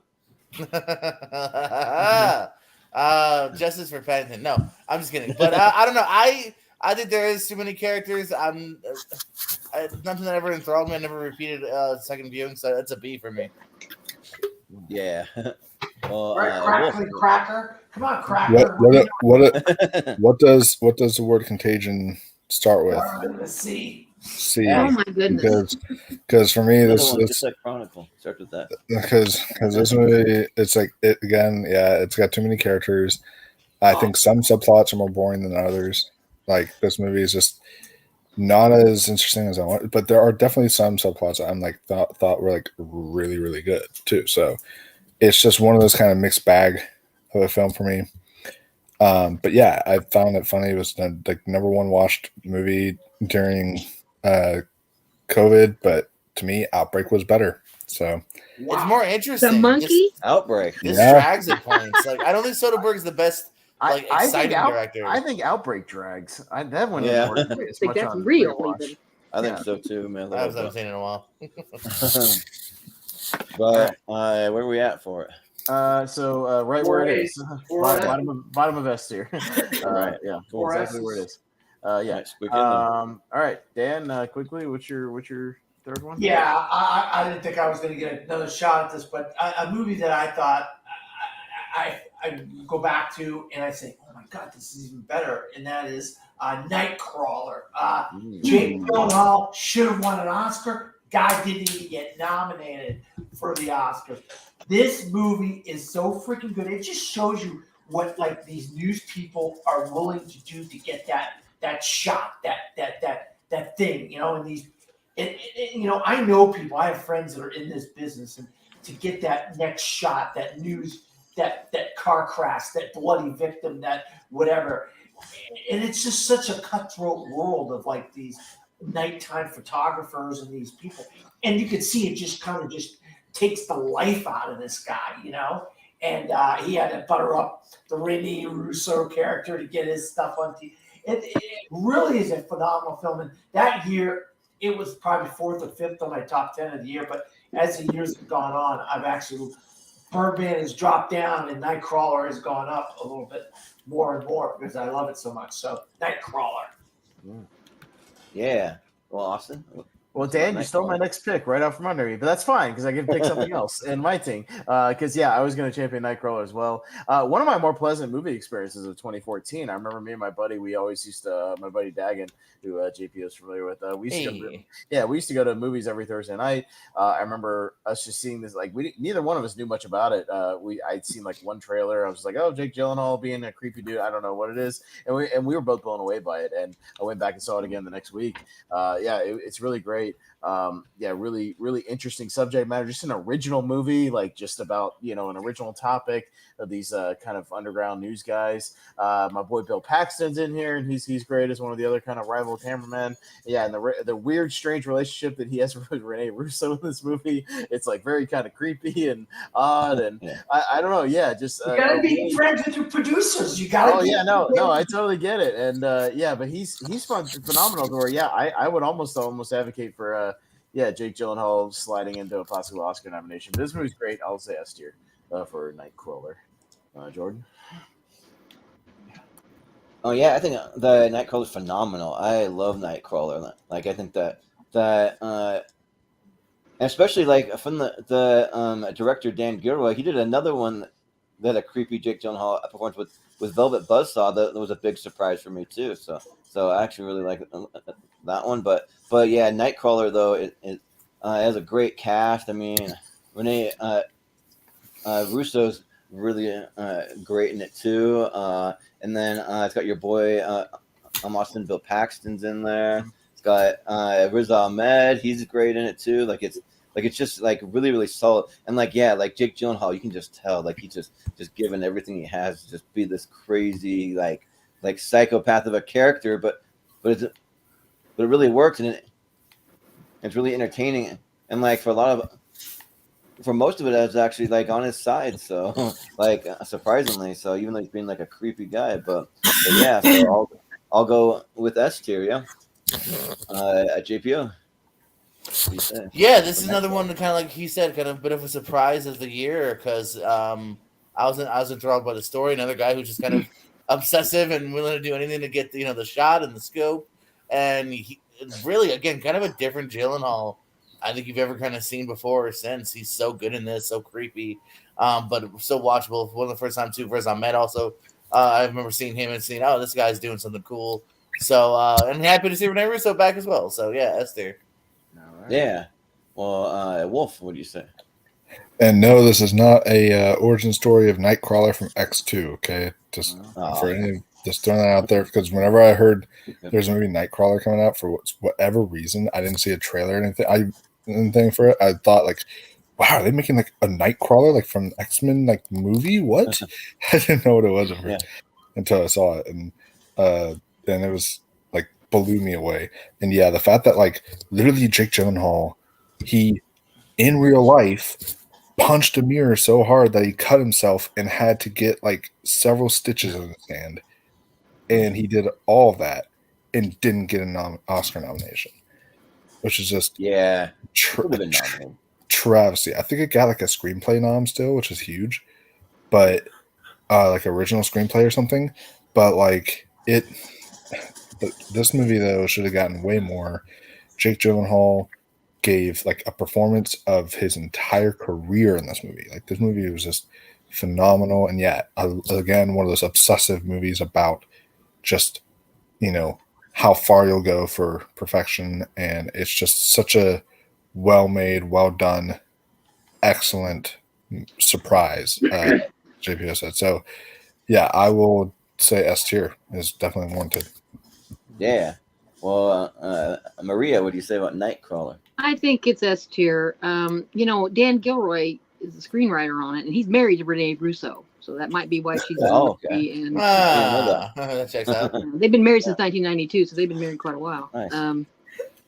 I know his brother Tony better for like writing part of Rogue One and and being the creator of Andor and all that stuff, and the Bourne movies and so forth. But I think he did a great job with this, and I think Jake Gyllenhaal knocked out the park. So yeah, it's S tier all the way. It was a clean sweep for it. Yep. So, all right. Okay. All right, Austin. Yeah, I'm gonna go with a movie I've always championed. I've always thought it was great. One of my favorite war movies of the 2010s, and a movie I just think is phenomenal from start to finish, from the action to the ensemble, the acting, the cinematography, the direction. I'm gonna go with Fury for S tier. This is a movie that just again knocked my socks off when I saw it in 2014. Kind of came out of nowhere. Thought the trailers looked good. I thought it looked good. I was like, hey, Brad Pitt, World War II. Hey, it was good. And this movie was phenomenal. One of my favorite movies of that year. Brad Pitt's great as always, but man, the people he's surrounded with in this thing, Michael Pena and John Bernthal, especially Shia LaBeouf, like absolutely just a total scene stealer. Logan Lerman. The movie looks amazing, and the way they have to, in the action scenes, strategize with these tanks that are inferior to the German tanks, and they have, he has to be, they have to be on their toes, and the final shootout is great, and David Ayer, man, like, kind of an underrated director, and I think Fury might be one of his best movies. So I'll go Fury for S tier. Yeah, I think I'm right there with you too. I think Fury is an amazing movie. I think that it's really well done. I remember them at John Bernthal at the convention, and like he was actually taking a little time at his autograph table to kind of talk to you, and he was telling us about some of his next project. And he's like, I'm getting ready to do this tank movie with Brad Pitt and Shia LaBeouf, and was telling like he was that sounds lame about it and stuff. And so but the movie was really, really good. Like you're just on the edge of your seat, just like for most of the whole movie. You see some of the lengths that like, especially Shia LaBeouf, like when he like wasn't showering, and like I think he like removed a tooth or like something like that for it, everyone gives a great performance, even down to like Michael Pena or like Jason Isaacs or like some of those other guys in it. So yeah, I'll go with an easy S tier for Fury. Yeah, JPO. It's an S tier for me as well. I love this movie. Again, you kind of mentioned the core group here is really great. There's also some nice smaller moments as well between the action moments here. Very polarizing record. This dude's made some great movies. This dude's made some bad movies. It's probably my favorite movie of his as far as a director. So yeah, S tier. Yeah, sounds good. Wolf, what do you say? You are lucky, Jordan, because I would have met John Bernthal at a convention, but the convention I was going to when he was advertised, he canceled last minute. Oh, so dang. I wasn't able to meet him. Happened to me with another Walking Dead actor, Norman Reedus. He canceled last minute. So. Yeah. But yeah, I think this movie is really good. I saw it in theaters, and it's the cast is all phenomenal here. The true story just of these men who were able just to put their lives on the line for just to fight for their country. It was a beautiful movie. Very heartbreaking movie. And every single one of the characters was different, had their own dynamic to them, and just you liked every single one of them. So for me, I'm not going to quite go S on this one, but I will say A tier for this one.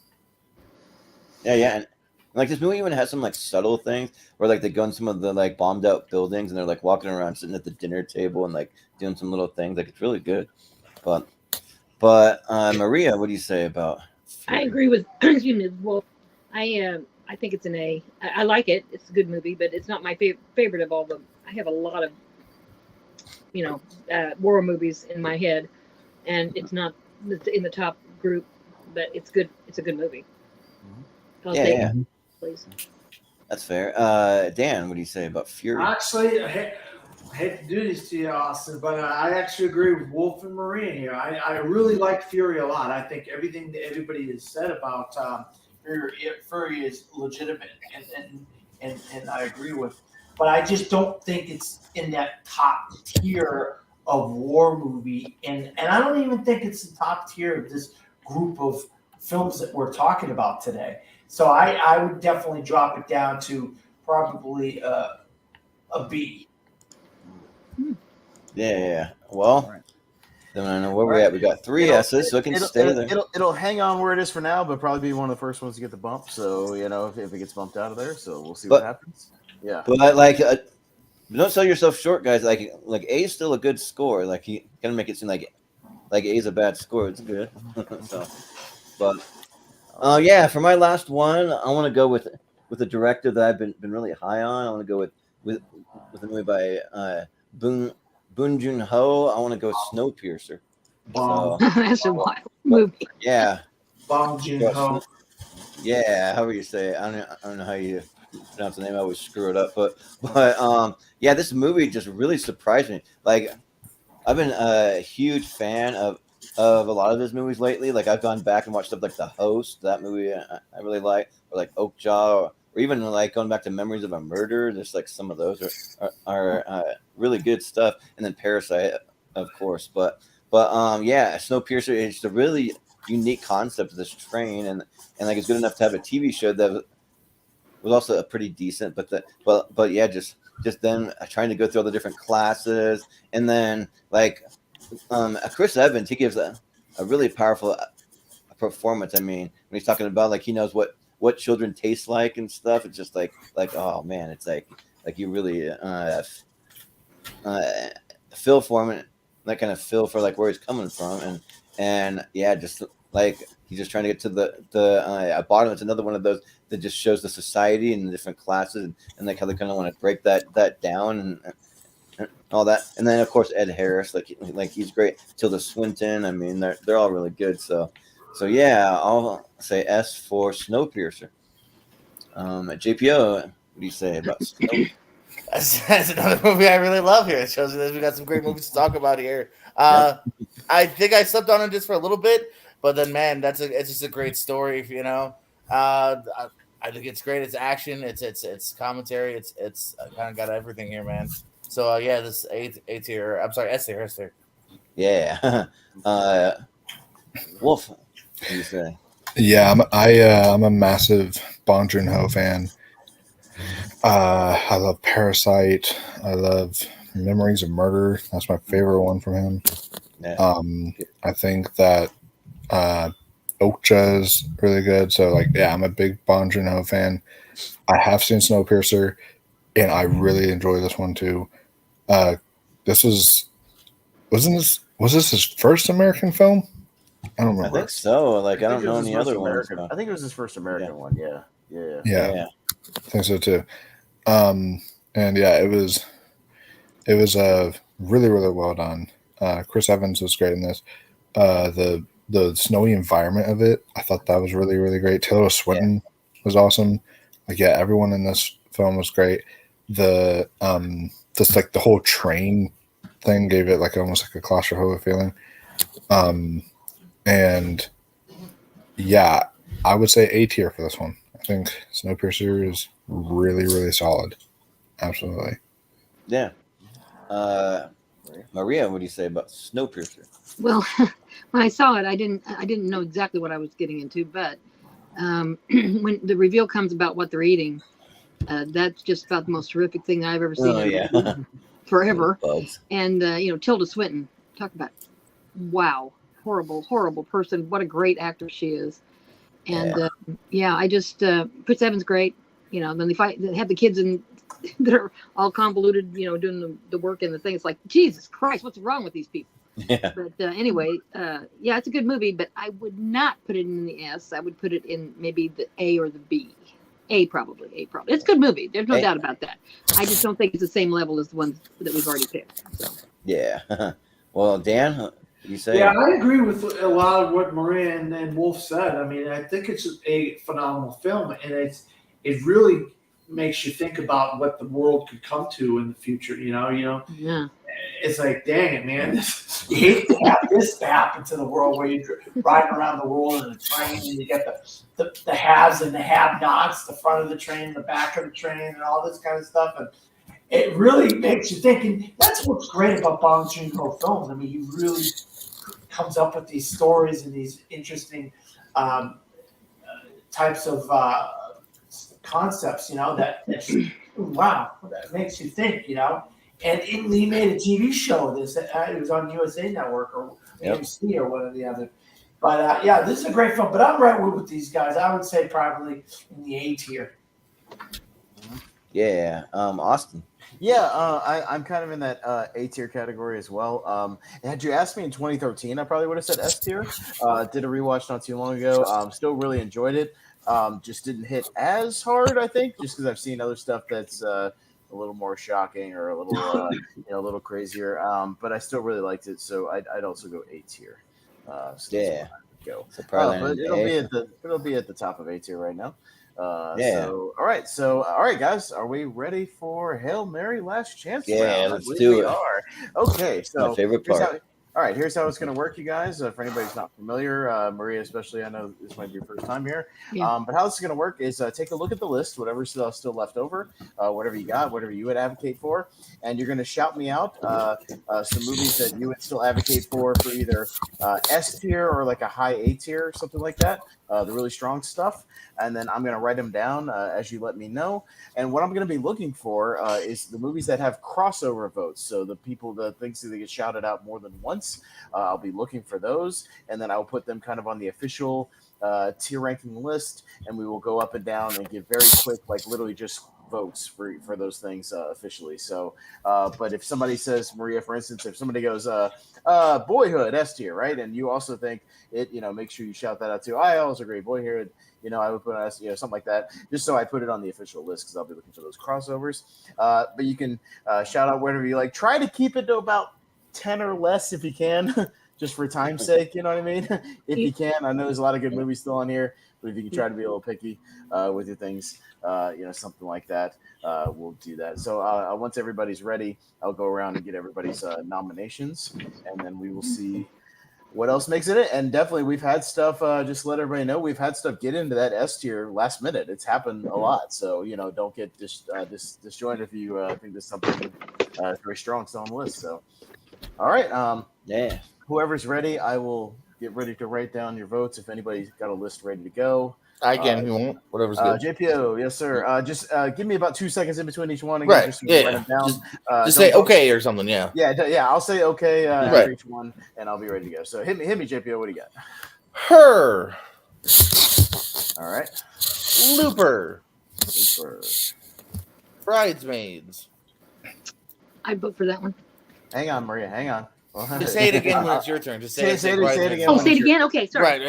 Yeah. Just say yours when it's your turn. If you agree with his, or if he says something you remember to put on your list, put that on your list as well. I meant to do it out loud. Sorry. No, that's fine. JPO. Creed. Moneyball. Mud. Chef. Okay. Buried. And that's it. Buried. All right. Sounds good. All right. Wolf, you got a list ready for me? Yes, I do. All right. So I have also her. All right. Room. Creed. Brooklyn. And then I've got Boyhood. And I have Interstellar. All right. Melancholia. All right. And then for my last three, I'll go Carol. Okay. And then I will pick Mud. Okay.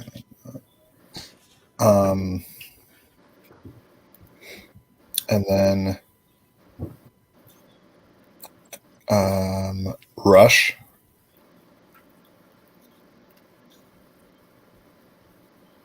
Okay. And Nebraska. All right. Sounds good. Okay. Maria, you got a list for me? Yeah. Do I have to get 10 or? You don't have to have 10, like total. Yeah. Okay. You can have if you just have 3, that's fine. I mean, whatever. Okay. All right, here we go. Gravity. Okay. Moneyball. Somebody else likes. Yep. Bridesmaid. Somebody else likes. Okay. Spectre, which gets a lot of bad rap, but that's really good one to fit in that category. Hey, fair if you like it. Spy. Spy. And Tangled, which I added because Okay, no, fair enough. Okay. Yeah, at least one animated movie. Hey, fair.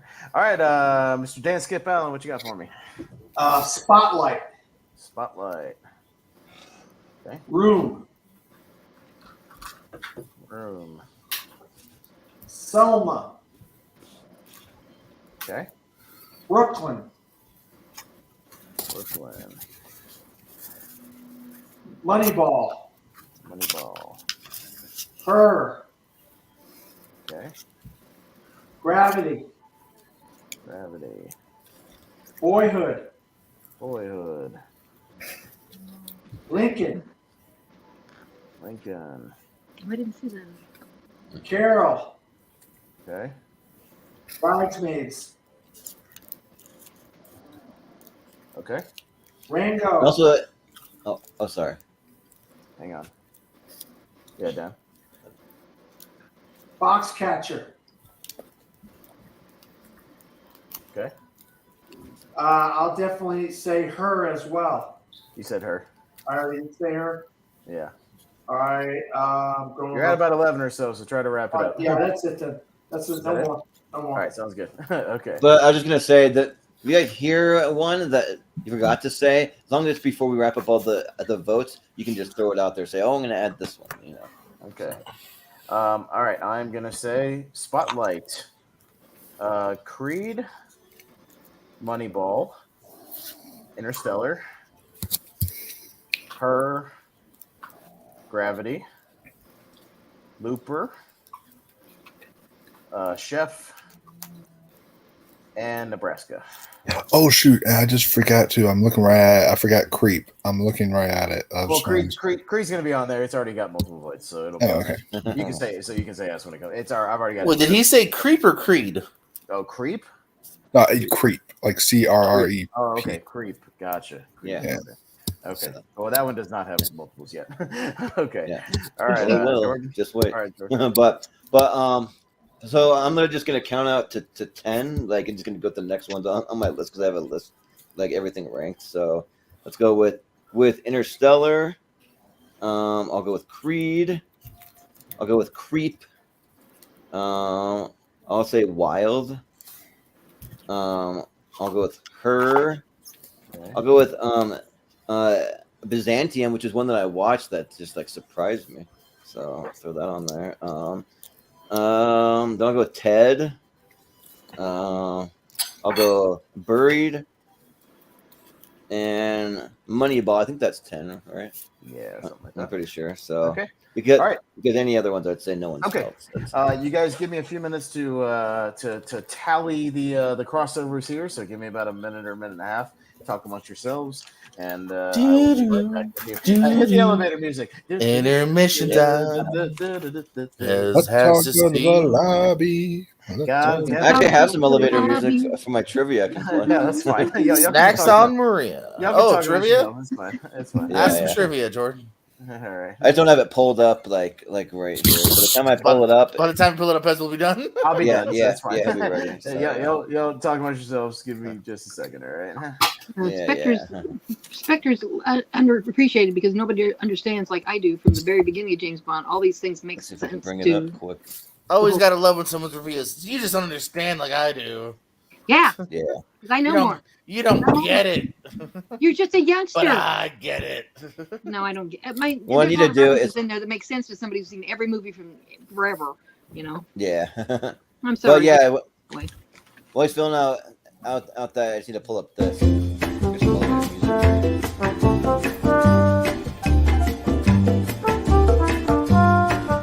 No, let's at least talk. Let's not be antisocial. It's fine. Let him talk. It's all What'd you good. get for I your appreciate birthday, that, but let him Gordon? talk. What'd you get? Yeah. What'd you do? I just went to dinner. I had some Outback, some prime rib, bloody rare. I want to see it bleeding, baby. There you go. That's the Yeah, best you kind wanna of see it prime rib, bleeding. man. Yum yum yum. Oh, yum, yeah. so good, Nice. so good. Making me hungry, Jordan. Oh man, that Outback. You get a never bloomin' disappoints. onion from unless they're Outback? out of it. Yeah. That happened to me like the second to last time. They're like, They oh, really we ran improved. out. I And I got was a like, bloomin' onion. You got a new one onion guy. I'm very nearby plain. city. It's Okay. brand new. It looks. They don't give you a free blooming onion on your birthday? Yeah. No. I did Yeah, get a free free like one. Sunday thingy at the end. Oh, Did they come and sing to you? No, and thank God, because I would have been like, Yeah. you can stop now. Usually like to just kind of embarrass people and just be like, yeah, like it's his birthday when it's not their birthday and just sing. Yeah, I mean, hey, if everyone wants free ice cream, just say it's your birthday. It does work, yeah. Yeah, good meal is a wonderful birthday present, really. I mean, Yeah. you didn't have to cook it, you didn't have to think about it and all that. Yeah, no. Hey, no good doubt. news, everybody. I'm done. Okay. Hey, all right. Okay. Wow. We have got. Let me count this. Quite a few. I won't even count. Okay. Got a lot. So, but what we do here in the Hail Mary round is literally once we're gonna go up in the same order, just JPO starting, then Wolf, et cetera, et cetera. But just votes. That's all I'm looking for. No discussion points. Just votes. So just give me what tier you would put it in, essentially, and we'll see if anything kind of makes it on the list here. So JPO, we'll start with Interstellar. B. Okay. Wolf. JPO, you're out of your fucking mind. S. You're Love waiting you, for buddy. Dan. No, I'm not. Maria. No comments. Well, Opinion you on just said so. What was the name of the movie? I didn't hear that. Interstellar. Oh. Interstellar. Jeez. B. Dan. C. Really? What the fuck? Jeez, you are insane. It wasn't as bad as I thought. You were gonna go like F, but S. and I'll say S. Let's go. Jeez. All right. We'll see where it ends up. It's got 3, but it's probably gonna get knocked. So I'll throw it up there just at the bottom, and it'll probably get knocked. Yeah. So we'll see. Might be honorable mention. Where the fuck is it? There it is. Where is it? Yeah, okay, I can see it. All right, it was the white, the white I can tell. Yeah. Okay, Yeah. but it'll probably get knocked. We'll get there. Okay, next one will be Creed. JPO. Creed Dub with a D, Michael Jordan. Creed with Michael B. Jordan. That is an S. Okay. Wolf. Yes. I would also say. Actually, I would say very high A for Creed. Okay. Maria. S. S. Dan. I'll go with a B. I'll go S. That is an Michael S. B. Jordan's going to come see I you will say guys. S. Okay. All right. So that'll probably be somewhere in there. There's 3 Rocky films better than Creed. There's about 5 that are worse. All right. Next will be Creep with a P. JPO. Right. C. C. Okay. Wolf. Ouch. Come on, JP. I do prefer Creep too. Votes only, please. Votes only. Quickly. Stop hitting on me, Wolf. We're at 225. S. Haven't seen it. Said S. Maria, haven't seen Haven't seen it. it. Dan. Yeah, I haven't seen it. Okay. B. And I'll say S. Okay, so it'll be probably an A A, tier. Right? Yeah, we'll see how that goes. Right So got a there. couple S's. Yeah, A. Okay, Her with Joaquin Phoenix, GPO. S. Yes. Okay. Wolf. 1000% S. Okay, Maria. B. Dan. S. Yeah, I'll go S. I'll also say S.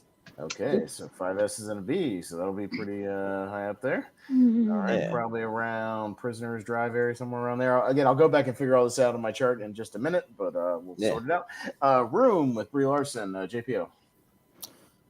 A. Okay. Wolf. S. Okay. Maria, Room. C. Okay. Dan. A. Okay, I'll go B.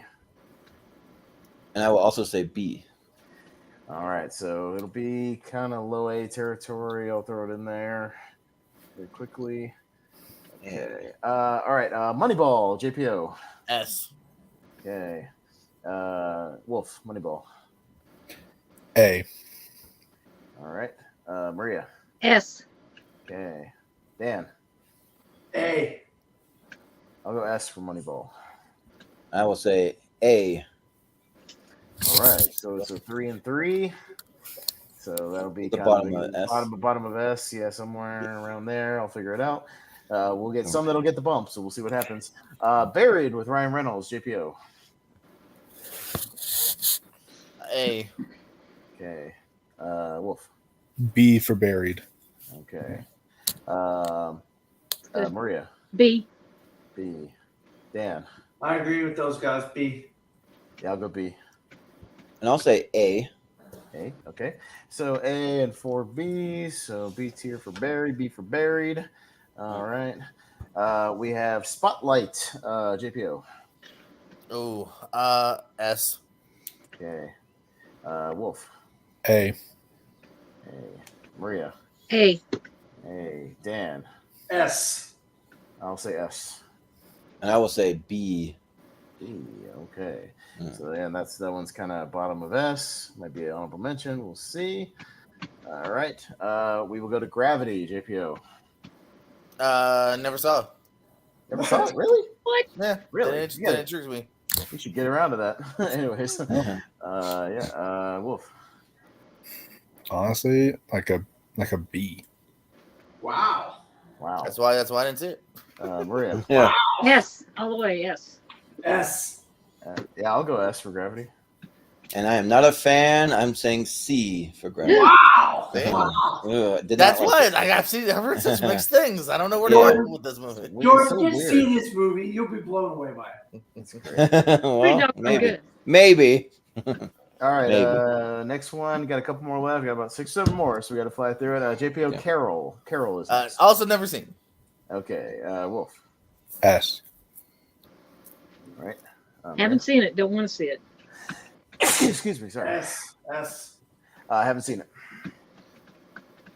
And was that a last minute addition to the list? Because for whatever reason, I didn't rank it, but it doesn't matter because I haven't seen it. But I was just curious. Okay.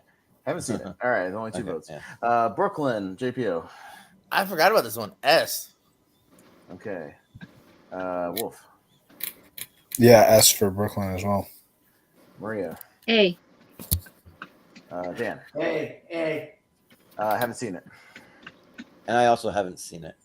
Okay, so 2 S's, 2 A's. Nice. Probably just because S's right now are having to get 3. It's probably going to be right in here somewhere for right now. Boo. Sorry, it's got to have 3 S's to get Let's in put there. in some of the other S's. JPO, you and I are always right. Yeah. JPO, Looper. For we disagree. S. Okay. Wolf. A. Okay. Maria, Looper. A. A. S. I'm trying to see. Okay. I have it at A. Okay, so You gotta look it up. Just listen to your heart, buddy. No, like it's a Listen to your pre-calculation heart. here, so I gotta put my nerd glasses on for this. When one. Looper's calling for you. all right, JPO, we'll go to Chef. A. Okay. I thought you nominated that movie. How dare you? You said hi. You said hi. S's. I know. Wolf. Yeah, I'll also say A for that one. All right. Maria. A. Dan. Not a fan of Chef, so I will go with a D. Ooh. Is what D stands for. Maybe I'll be the highest. I think Chef's awesome. Yes. I'll go with a C for Chef. Yikes. All right. I'm just Wow, going that's to leave it all down over there. the place. Yeah, Wow. damn. I'll leave it down there. Okay. Mud. JPO, Mud. S. Okay. Wolf. A. Okay. Maria. B. B. Dan. B. Haven't seen it. And I absolutely hated Mud. Hated it. Wow. Oh. So yeah, not yeah. Ooh, yeah. Ooh, Jordan's not on the Probably same not page even gonna tonight. get up there, so I'm just gonna leave it. It's all over the place. Nebraska, JPO. B.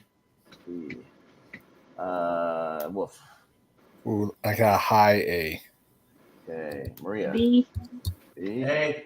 A. S. C for me. Yeah, Jesus.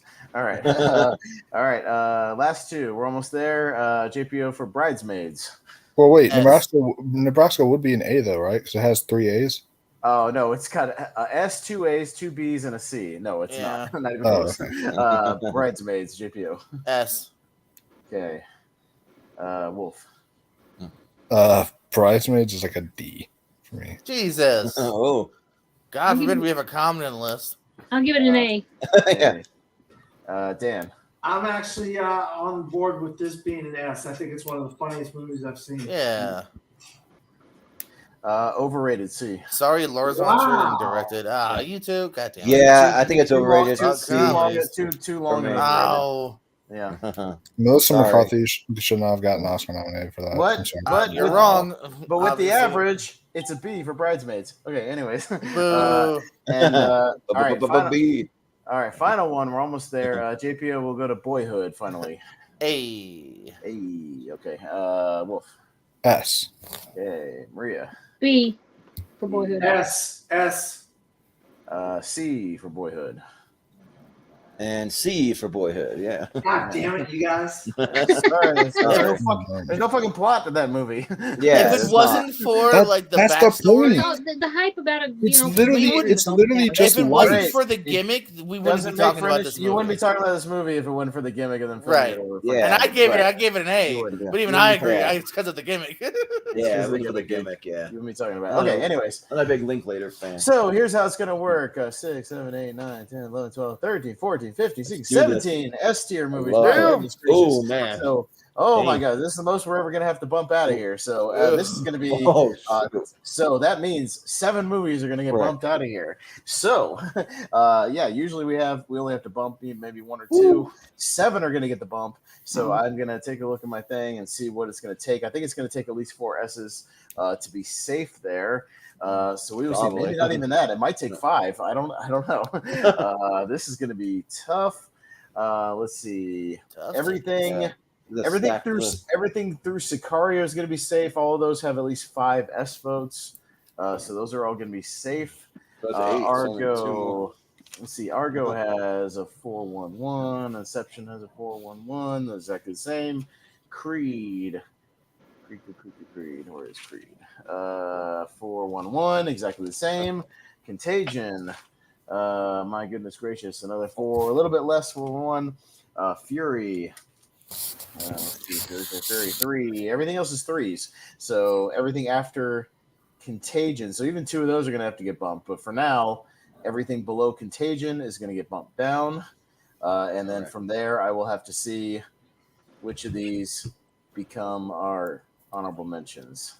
So you will have to see. Yeah, so every one of these.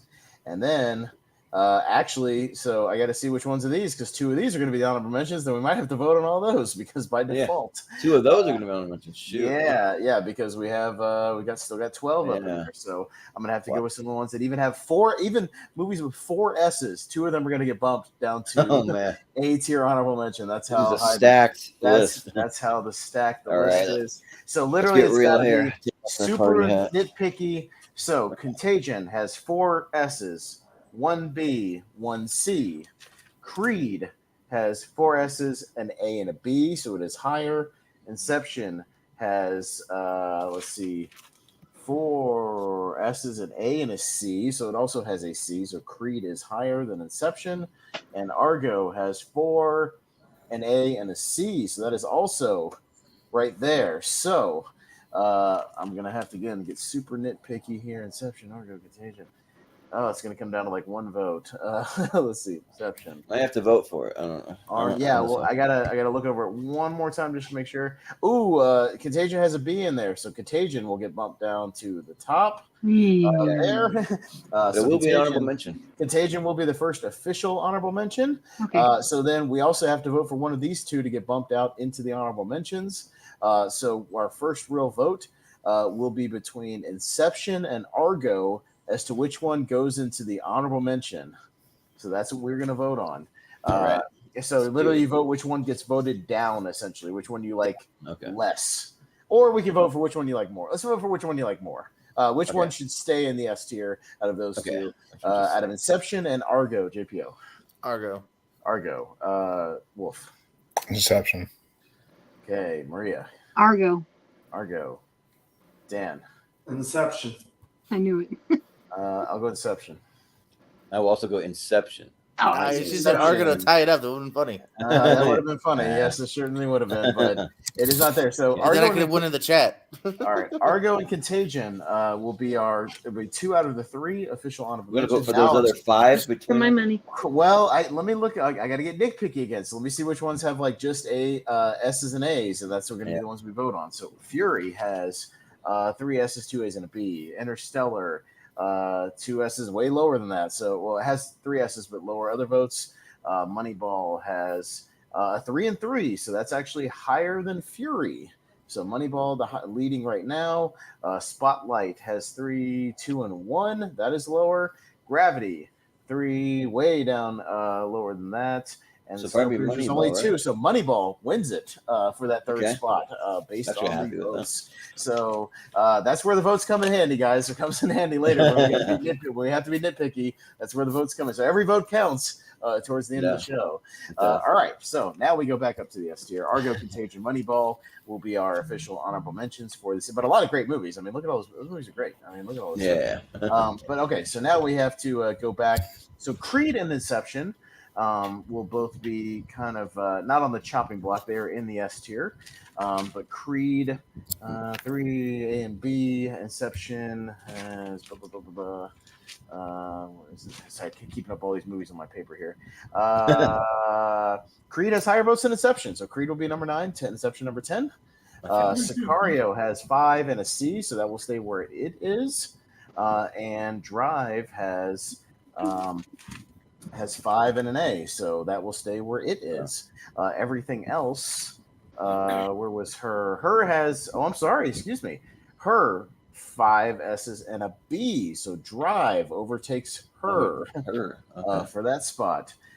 Prisoners has 5 and an A, exactly the same as Drive, so that would be our first vote. That will be our first vote here, yes. So Prisoners or Drive, which one is higher for you? Vote for Prisoners versus Drive. JPO. Why gotta start to be fucking around, Pez? You're at the bottom. You gotta. I know. You know, I was fine with it till just now. Let's go with Prisoners. Okay, Wolf, Prisoners or Drive? Oh shit, that sounds hard, but I'll go with Drive. It's like a mini tournament fights here, one or the other. Yeah, right. It's like a championship round. Maria. Drive. Drive. Okay. Drive. Drive. I'll also go Drive. I'll go Prisoners. All right, Drive 4-2 takes over Prisoners. What's a Prisoners? Yeah, yeah. And this is where it gets really interesting because Nightcrawler, clean sweep. Warrior, clean sweep. Skyfall, clean sweep. Fudge. Clean sweep. So I think what I might do just to sort this out, maybe vote for your top 2 out of those 4, and we'll see where the votes end up and see which ones get votes. And that's how we'll narrow this thing down a little bit.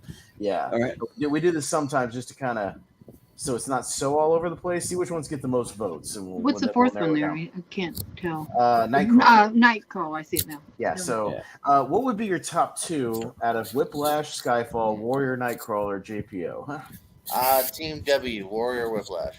Warrior, Whiplash. Okay. Yeah. Wolfman. A big W, Warrior, Whiplash. Warrior, Whiplash. All right. Maria. Fuck Team W, Skyfall, and Nightcrawler. Okay, that's fine. Hey, nicely, but that's fine.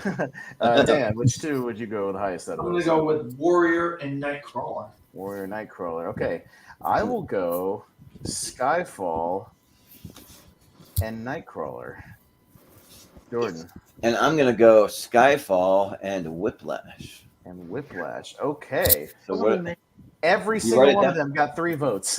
It felt pretty even. So my strategy completely failed. Okay. What do? Spin a wheel? You just start with number 1? No, I'm gonna nail. Yeah, let's just see who's everybody number 1 to be and see if we get anywhere. Okay, we're gonna go again. But this time you're only voting for your number 1. JPO. I didn't think it. Well, it was close to being like 2 of them getting 3, 2 of them getting, and it didn't happen. Okay. JPO, what's your number 1 out of those? Whiplash. Whiplash. Okay. Wolf. Whiplash. Whiplash. Yeah, I don't think this will be even though, so this will help a little bit. Skyfall. Skyfall. Okay. Dan. Warrior. Okay. Warrior. I'll go Skyfall. And I will also go Skyfall. Okay. Looks like we Let's do it. Yeah. Wow. Skyfall. Whiplash got 2 votes. I think Whiplash will be number 2. Yeah, okay, true. So we'll do a quick Warrior Nightcrawler 1 versus 1. Right. Warrior Nightcrawler. I voted for Warrior, so that means Nightcrawler didn't get any votes, so it should be 4th, right? I know, but only got 1 little teensy tiny vote. So we had a clear 2 for though. Yeah, with a lot of votes. So because this could be interesting. This one could be close. Warrior Nightcrawler for number 3. JPO. Warrior. All right. Wolf. Warrior. Nightcrawler. Warrior. Nightcrawler. I will go Warrior. All right, so there you go, and that'll do Warrior. it. All right, so we I got. hope you're happy now, There boy. we go. Yeah. But that does mean that all 10 of these movies right here, and again, really great movies that just skirted out of the list, but these 10, again, I forgot to mention at the beginning of the show, we do always, with these series, we are building to a championship. So when we are eventually done with all of our decade series, however many we have to do or break it down, whatever it is, all the top 10s will be in the championship. So all these movies right here will go on to face the other decades, the other movies. Strong movies everywhere you look. So You might be busy today. Right? These are like 5 hours. Those are always a tough show. Yeah, we just did it. I might call out sick for that episode just because it'll be impossible. It'll be impossible to choose. Yeah, well, Snacks, a lot of them. we already got lists going all the way back to the 80s, basically already completed, and then I think after 80s we're just going to do everything before the 80s. It'll be all of it combined. Because that's going to be hard to narrow down. We'll see. Yeah, but we'll do it that way. So, but yeah, this was a fun time. Thanks, guys, and Austin, you want to? Yeah, I'll break it down for us. Break it down. We'll get get out of here. So there's be the movies in our poll tomorrow and the Schwinn on Friends and Family group. Yeah, so a lot of great movies here, but our final 10 and the 3 honorable mentions tonight will be number 1, Skyfall, number 2, Whiplash, number 3, Warrior, number 4, Nightcrawler, number 5, Drive, number 6, Prisoners, 7 is Her, 8 is Sicario, 9 is Creed, 10 is Inception, and rounding out our honorable mentions will be Argo, Contagion, and Moneyball. Yeah, there we go. Nice. That's it. I'll do it. So, look at some of these movies in the A tier. Some great movies in here. I mean, good movies. I mean, literally, this was one of the tougher ones because we literally had to bump 7 movies out of the S tier. Yeah, that's crazy. That's what we had to do. So we had to be super. I think that's a total record for that might be a record because I think Probably. we had. I remember there was one where we had like 15 and we had to bump out like 5 of them. But yeah, this might be a new record as far as how many we had in the S tier. So yeah, this was rough. You know, I hope that also that doesn't mean anything about superhero movies or anything. We still love them, but they're not the same. You know what I mean? I don't think of them as the same as like, you know, some of these other movies. We did a superhero movie tier ranker and we had. Oh, did you? Good. Yeah, we did one. I mean, this is not. We had Robert Parker on that show. We had Chance Ellison. Yeah, we had a couple of geek guys. Nice. Okay, I didn't know. Yeah. Thank you. You can go in our archives and check that one out on our live archives. Yeah. You can check it. Which we should say we have 96 tier rankers in our archives. You can go back and check them out. And Jordan, we're almost to 100, and we will be to 100 very, very soon. Milestone there. Yeah. We want to try and do something special for the 100th episode. We haven't really like nailed it down yet. We're toying around with the idea of maybe spinning the wheel 100 times and seeing like of all of our favorite movies. That would be kind of like an extended kind of wheel spinning show, but we might do that unless we can come up with something a little better for that. That's a good idea. Take a while. I mean, just it would be super random, so you could get some good movies, some mediocre movies, some okay movie, you know, some oddball movies. Yeah, we don't know. We'll figure it out. We might do that unless anybody else has a better idea. We'll take suggestions. Yeah, my only other idea was to go back through all the tier rankers and get all the number ones. But the thing is, we haven't done all movie episodes, so some of our characters and other. Some of them were like we did a Cars episode. Yeah, we did character episodes. Yeah, we've done restaurant episodes. Yeah, we've done food episodes. We've done all kinds of goofy stuff. I mean, I could go back and get all the ones for the movies, and it would be like maybe 60 movies. We don't have to have 100 necessarily. Yeah, we don't have to have 100. It's a tier ranker. We'd have them as many as we want. We could do. We could do all the top 3s from the movies. I don't know. Top 3s. But it could be top 3s of anything because of all the different subjects we've done. Big brains on you too. Yeah, you figure that out. We'll see.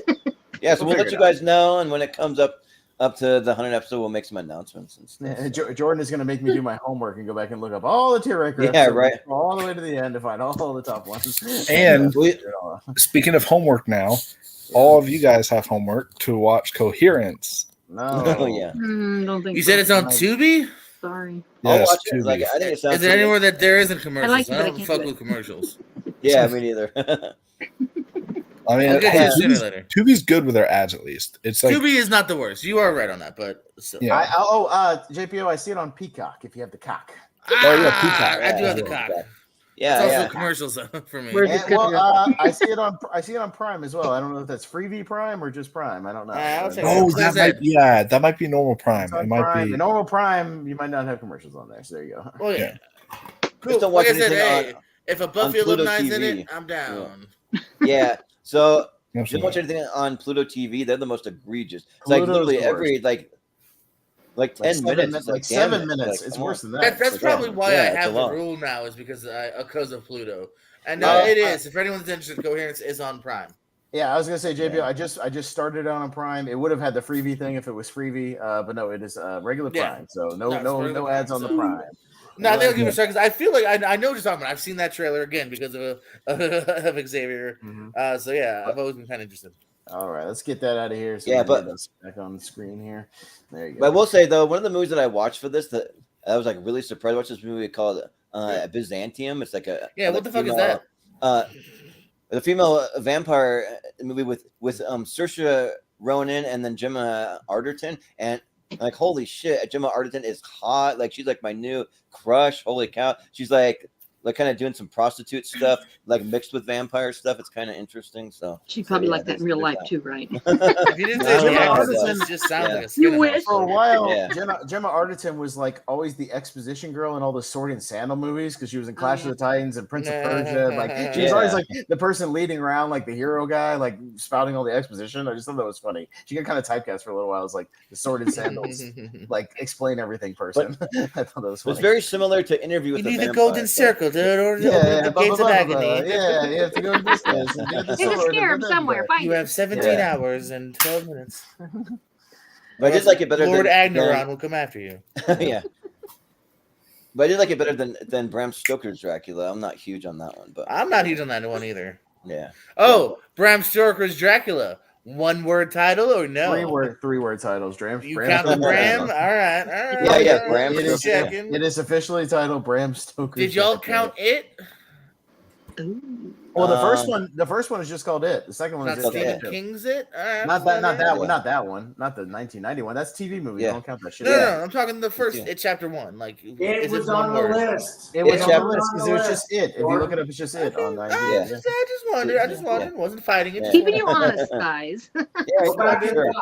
I wasn't sure if it was Stephen King's It. That's why I wasn't sure. Yeah. No, the 1991 is Stephen King's It, I think. Oh, but they don't refer directly. Okay. But it's also a TV movie. We're not gonna do that shit. It's so ridiculous. No. I wasn't saying. Not an actor. I wasn't saying the 1991 to count that. I just wasn't sure if the new one was Stephen King or not. But yeah, cool guys. That was fun, and we'll do it again for the 2000s in about a month from now. So that one could be actually decently hard if you go look at the list. But yeah, so we'll see. But I had no idea how hard this is going to be on paper. I just figured I'd seen enough. But yeah, this is a hard one. Yeah, right. These are all going to be tough ones. There's a lot of good movies with one word titles. One word titles of them. Yeah, that's the way to go. Yeah. So, but yeah, we'll do some plugs and that'll do it. So we'll start with JPO. What do you have going on? Hey guys, you can catch me and some of these people. Wolf and Dan never hang out with me, but over at the Pierce Code channel, we do trivia, we do some countdowns, some drafts we've been doing recently as well here. So we have fun over there. We're also in the middle of a tag team tournament. And then over at the Pierce Wrestling channel, we have some wrestling shenanigans over there. Interview series. I'm going to interview Ray Zion this Saturday. That'll be live, as well as exclusive matches. Some stuff from Arizona recently as well. Flip Gordon matches recently uploaded. Let's see. Always popping up in here from time to time, including Thursdays. Not this Thursdays. We do recording Monday, our SummerSlam review. So check me out on this channel as well. And popping up at other places as well. Battleground. I'll be there Monday as well as other times. Yeah. Nice. Sounds good. Yeah. And Wolf, where can we find you? And because I have to wake up early and travel tomorrow, I'll have to get off right after this plug. Sure. Just know, but yeah, it's you can find me at my YouTube channel, Mega Movies, where I do reviews, like different shows, this weekend. I will be doing on Sunday. I'll be doing a Tropic Thunder 15th anniversary watch along, so that'll be fun. Since that's one of my favorite movies, and then I'll also be doing a awards roundtable episode talking about Oppenheimer and Barbie, and talking about like their Oscar chances and such like that, and think that would be a fun show to do. So we'll be talking about the whole Barbenheimer craze. Does David Krumholtz have a shot? Absolutely. Yes. Absolutely. Yes. Yeah. But we also, Austin and I, we agreed this August to finish off the summer with the summer camp vibe. We're gonna do a drinking game of Friday the 13th Part 3. So that'll be on like August 19th. You guys it'll be like our third 3D movie in a row. We did. Hey, that's fitting. We did Piranha 3D, we did Jaws 3D, Friday the 13th 3D. We did My Bloody Valentine 3D back in February. Nice. Well, it's easier on the drinking game. Every 3D time they do a 3D thing right in the face. You gotta take a drink. And that Friday is pretty bad with that. So yeah, no, the Friday's really bad with that. I don't know. Wolf said he hadn't seen it in a while, but they're pretty egregious in that movie too. Yeah, yo-yos and all kinds of weird. Yeah, it's very much like, look at this stick. Hey, yeah. Not as good as Hugo 3D now, boys. Yeah. Well, Hugo 3D isn't like, only Hugo 3D isn't like, whoa. Take a bite to it. It went out the car. Yeah, because at least it wasn't like super intentional, and Hugo wasn't like trying to shove it in your face, literally. But that, and then also I'll be starting a kind of. I guess I'll announce it here because the show is going to be kind of a surprise, but just because I'm big into physical media and I have so many movies on physical media I haven't watched. Me too. I'm going to start off a show called From the Vault, where I will pick I'm going to start off with like several criterions because there's a lot of criterions I haven't watched, and I'll be pretty much selecting those criterions, or then eventually Blu-rays and DVDs, and watching them, and I will review the movie. I will review the picture quality because I know like HD, how HD it looks, stuff like that is a big deal for physical media, and I will also review the special features if there are any on there. So I think that would be kind of a cool thing to just break down physical media, just so it can at least stay alive as long as possible. So that's a show I'll be starting up soon. Don't forget your last move to get physical Netflix DVDs, guys. Yeah, that's right. still a thing. Irishman's on Criterion. Hey, I have All Quiet on the Western Front on 4K, the most recent one. So yeah. So do I. But is the DVD Netflix thing still a thing? Is that are they still doing that? No, JPO's in the final month of the Netflix DVDs coming up. Yeah. I just restarted my subscription for like one more go round. Yeah. This is it. The last one. Yeah. Mm-hmm. Oh wow.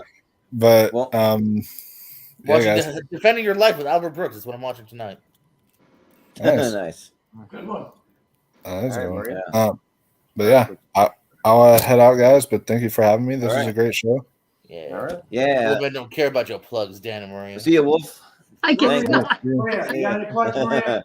You got any plugs? Yeah. No. Yeah, Maria, where can we find you? I'm here and there. I've tried to play ASAP, Jordan. Anybody will have me, I'll go try. So I'm around. We're gonna have you on the Seen and Heard trivia this Sunday. I know. I for watched one that, of your episodes too. I can't wait to try. Oh, nice. Yeah, no, Yeah, it's it'll just be a fun, lot of movie clips. And I knew a lot that they didn't, so I'm happy. Hey, yeah, nice. You try to take me down, Maria. Good luck, but you can try. Yeah, right. It'll be, very good. I want back in soon too. I'm gonna take down Pez. It's my goal in life. Yeah. I'll get back in one of these days. We'll have you guys back. We'll have all you guys back. I'm so busy, so I'll jump back in one of these days. Mm-hmm.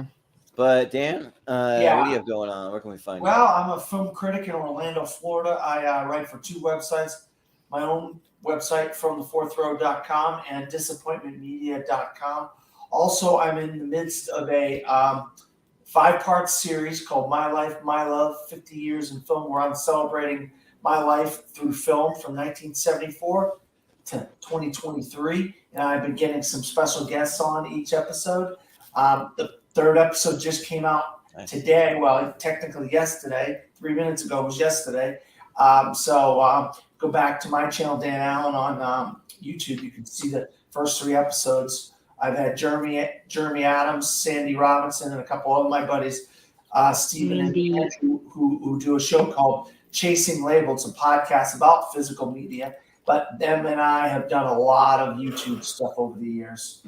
Sandy's my partner in some league. I don't remember which one. Nice. Also, I've been on the Dill Pickle Network a few times, where they do what's called Picture This, where they do a revisitation of the Academy Awards, where they pick the same winners. And we did the entire Godfather trilogy, 72, 74, 90. I also have done 1980 with them. And Malcolm Lay, a buddy of the channel, I know, and I do, we're awards pundits. And so we do an awards show. Right now, we've been mixing it back and forth between the Emmys and the Oscars. But this coming week, if you guys are interested, we're going to just break down the entire best animated category going into 2024 Oscars, all the chances of the best of the animated films that are coming out this year, what their chances are of winning, what could get nominated, so forth, with a couple special guests who focus on that particular category of the Academy Awards. Also, you can always see me with these guys. I'm popping in here and there with these guys on various things that they're doing. Happens everywhere. And so there was something else I wanted to say, and I cannot for the life of me remember what it was, so I'm just not going to say anything else. If you remember it, you can say it after Austin, maybe. But But what do you have going on, Austin? Only the next 9 nights of shows for me. A nice long week coming up, starting tonight. I think you like it. I've got tomorrow night podcast about movies. Myself and Jacob Barber here on the Movie Hero Network. We'll be talking. We do these little 4-packs of movies, starting our anniversary series of the 70s movies turning 50 and 45. So tomorrow night we'll be covering Dawn of the Dead, Watership Down, Serpico, a nice one-word title that we'll talk about maybe for the 70s show, and also The Exorcist, which we had already had planned. Unfortunately, with the passing of William Friedkin, we'll be talking about William Friedkin as well. Rest in peace. But yeah, we already had that planned. So kind of Watership Down. It might be scarier than The Exorcist. That animated movie. It might be bloodier than The Exorcist. It's bloodier than The Exorcist. I'll say that. Like Jesus Christ, that movie's bloody. Oh no, there's blood in the middle. Yeah, so it's that movie's kind of nuts. But yeah, we'll be talking about those tomorrow night. So join us. Hosting and doing some battleground matches next week. Not live; they'll be up later on. Seen and heard, obviously, the tournament fights. I'll be on Nerd Entertainment Network doing a bracket over there of horror movies. Got Lonely Marks on Thursday nights. All kinds of stuff. Oh my God, I've got something every damn night the next 9 nights. So I'm a busy boy. We got to schedule your guys' trivia match too. Oh Jesus Christ! Yeah. All right, it'll have to be before or after something else that week. So yeah, I'm pretty open this next week. You know what? Good for you. So we'll have to schedule on my schedule then. So yeah. All right. Yeah, but yeah. I do remember, Jordan, what I was going to say real quick. I mentioned those guys, my friends Steven and Andrew. They have a YouTube channel as well as their podcast network called Chasing Labels.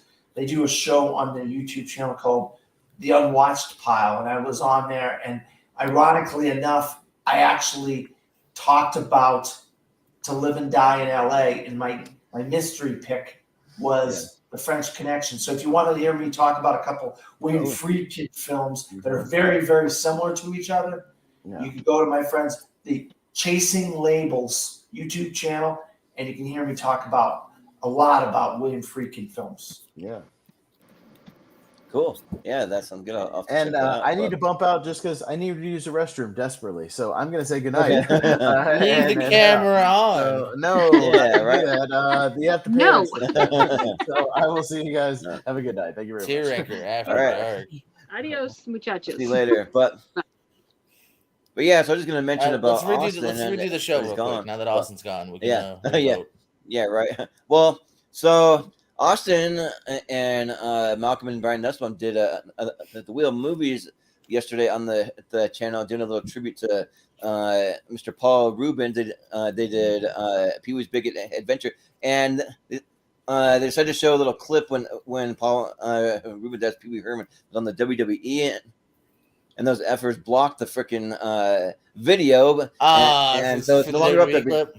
Yeah, because the freaking WWE is like picky about that. Was it him and Lita? What was the clip? No, it was him with The Rock doing like do you smell what The Rock is cooking thing? Yeah, I haven't rewatched that since it aired. Nice. Yeah. So I saw Big Top for the first time. Never seen Big Top. Cool. Yeah.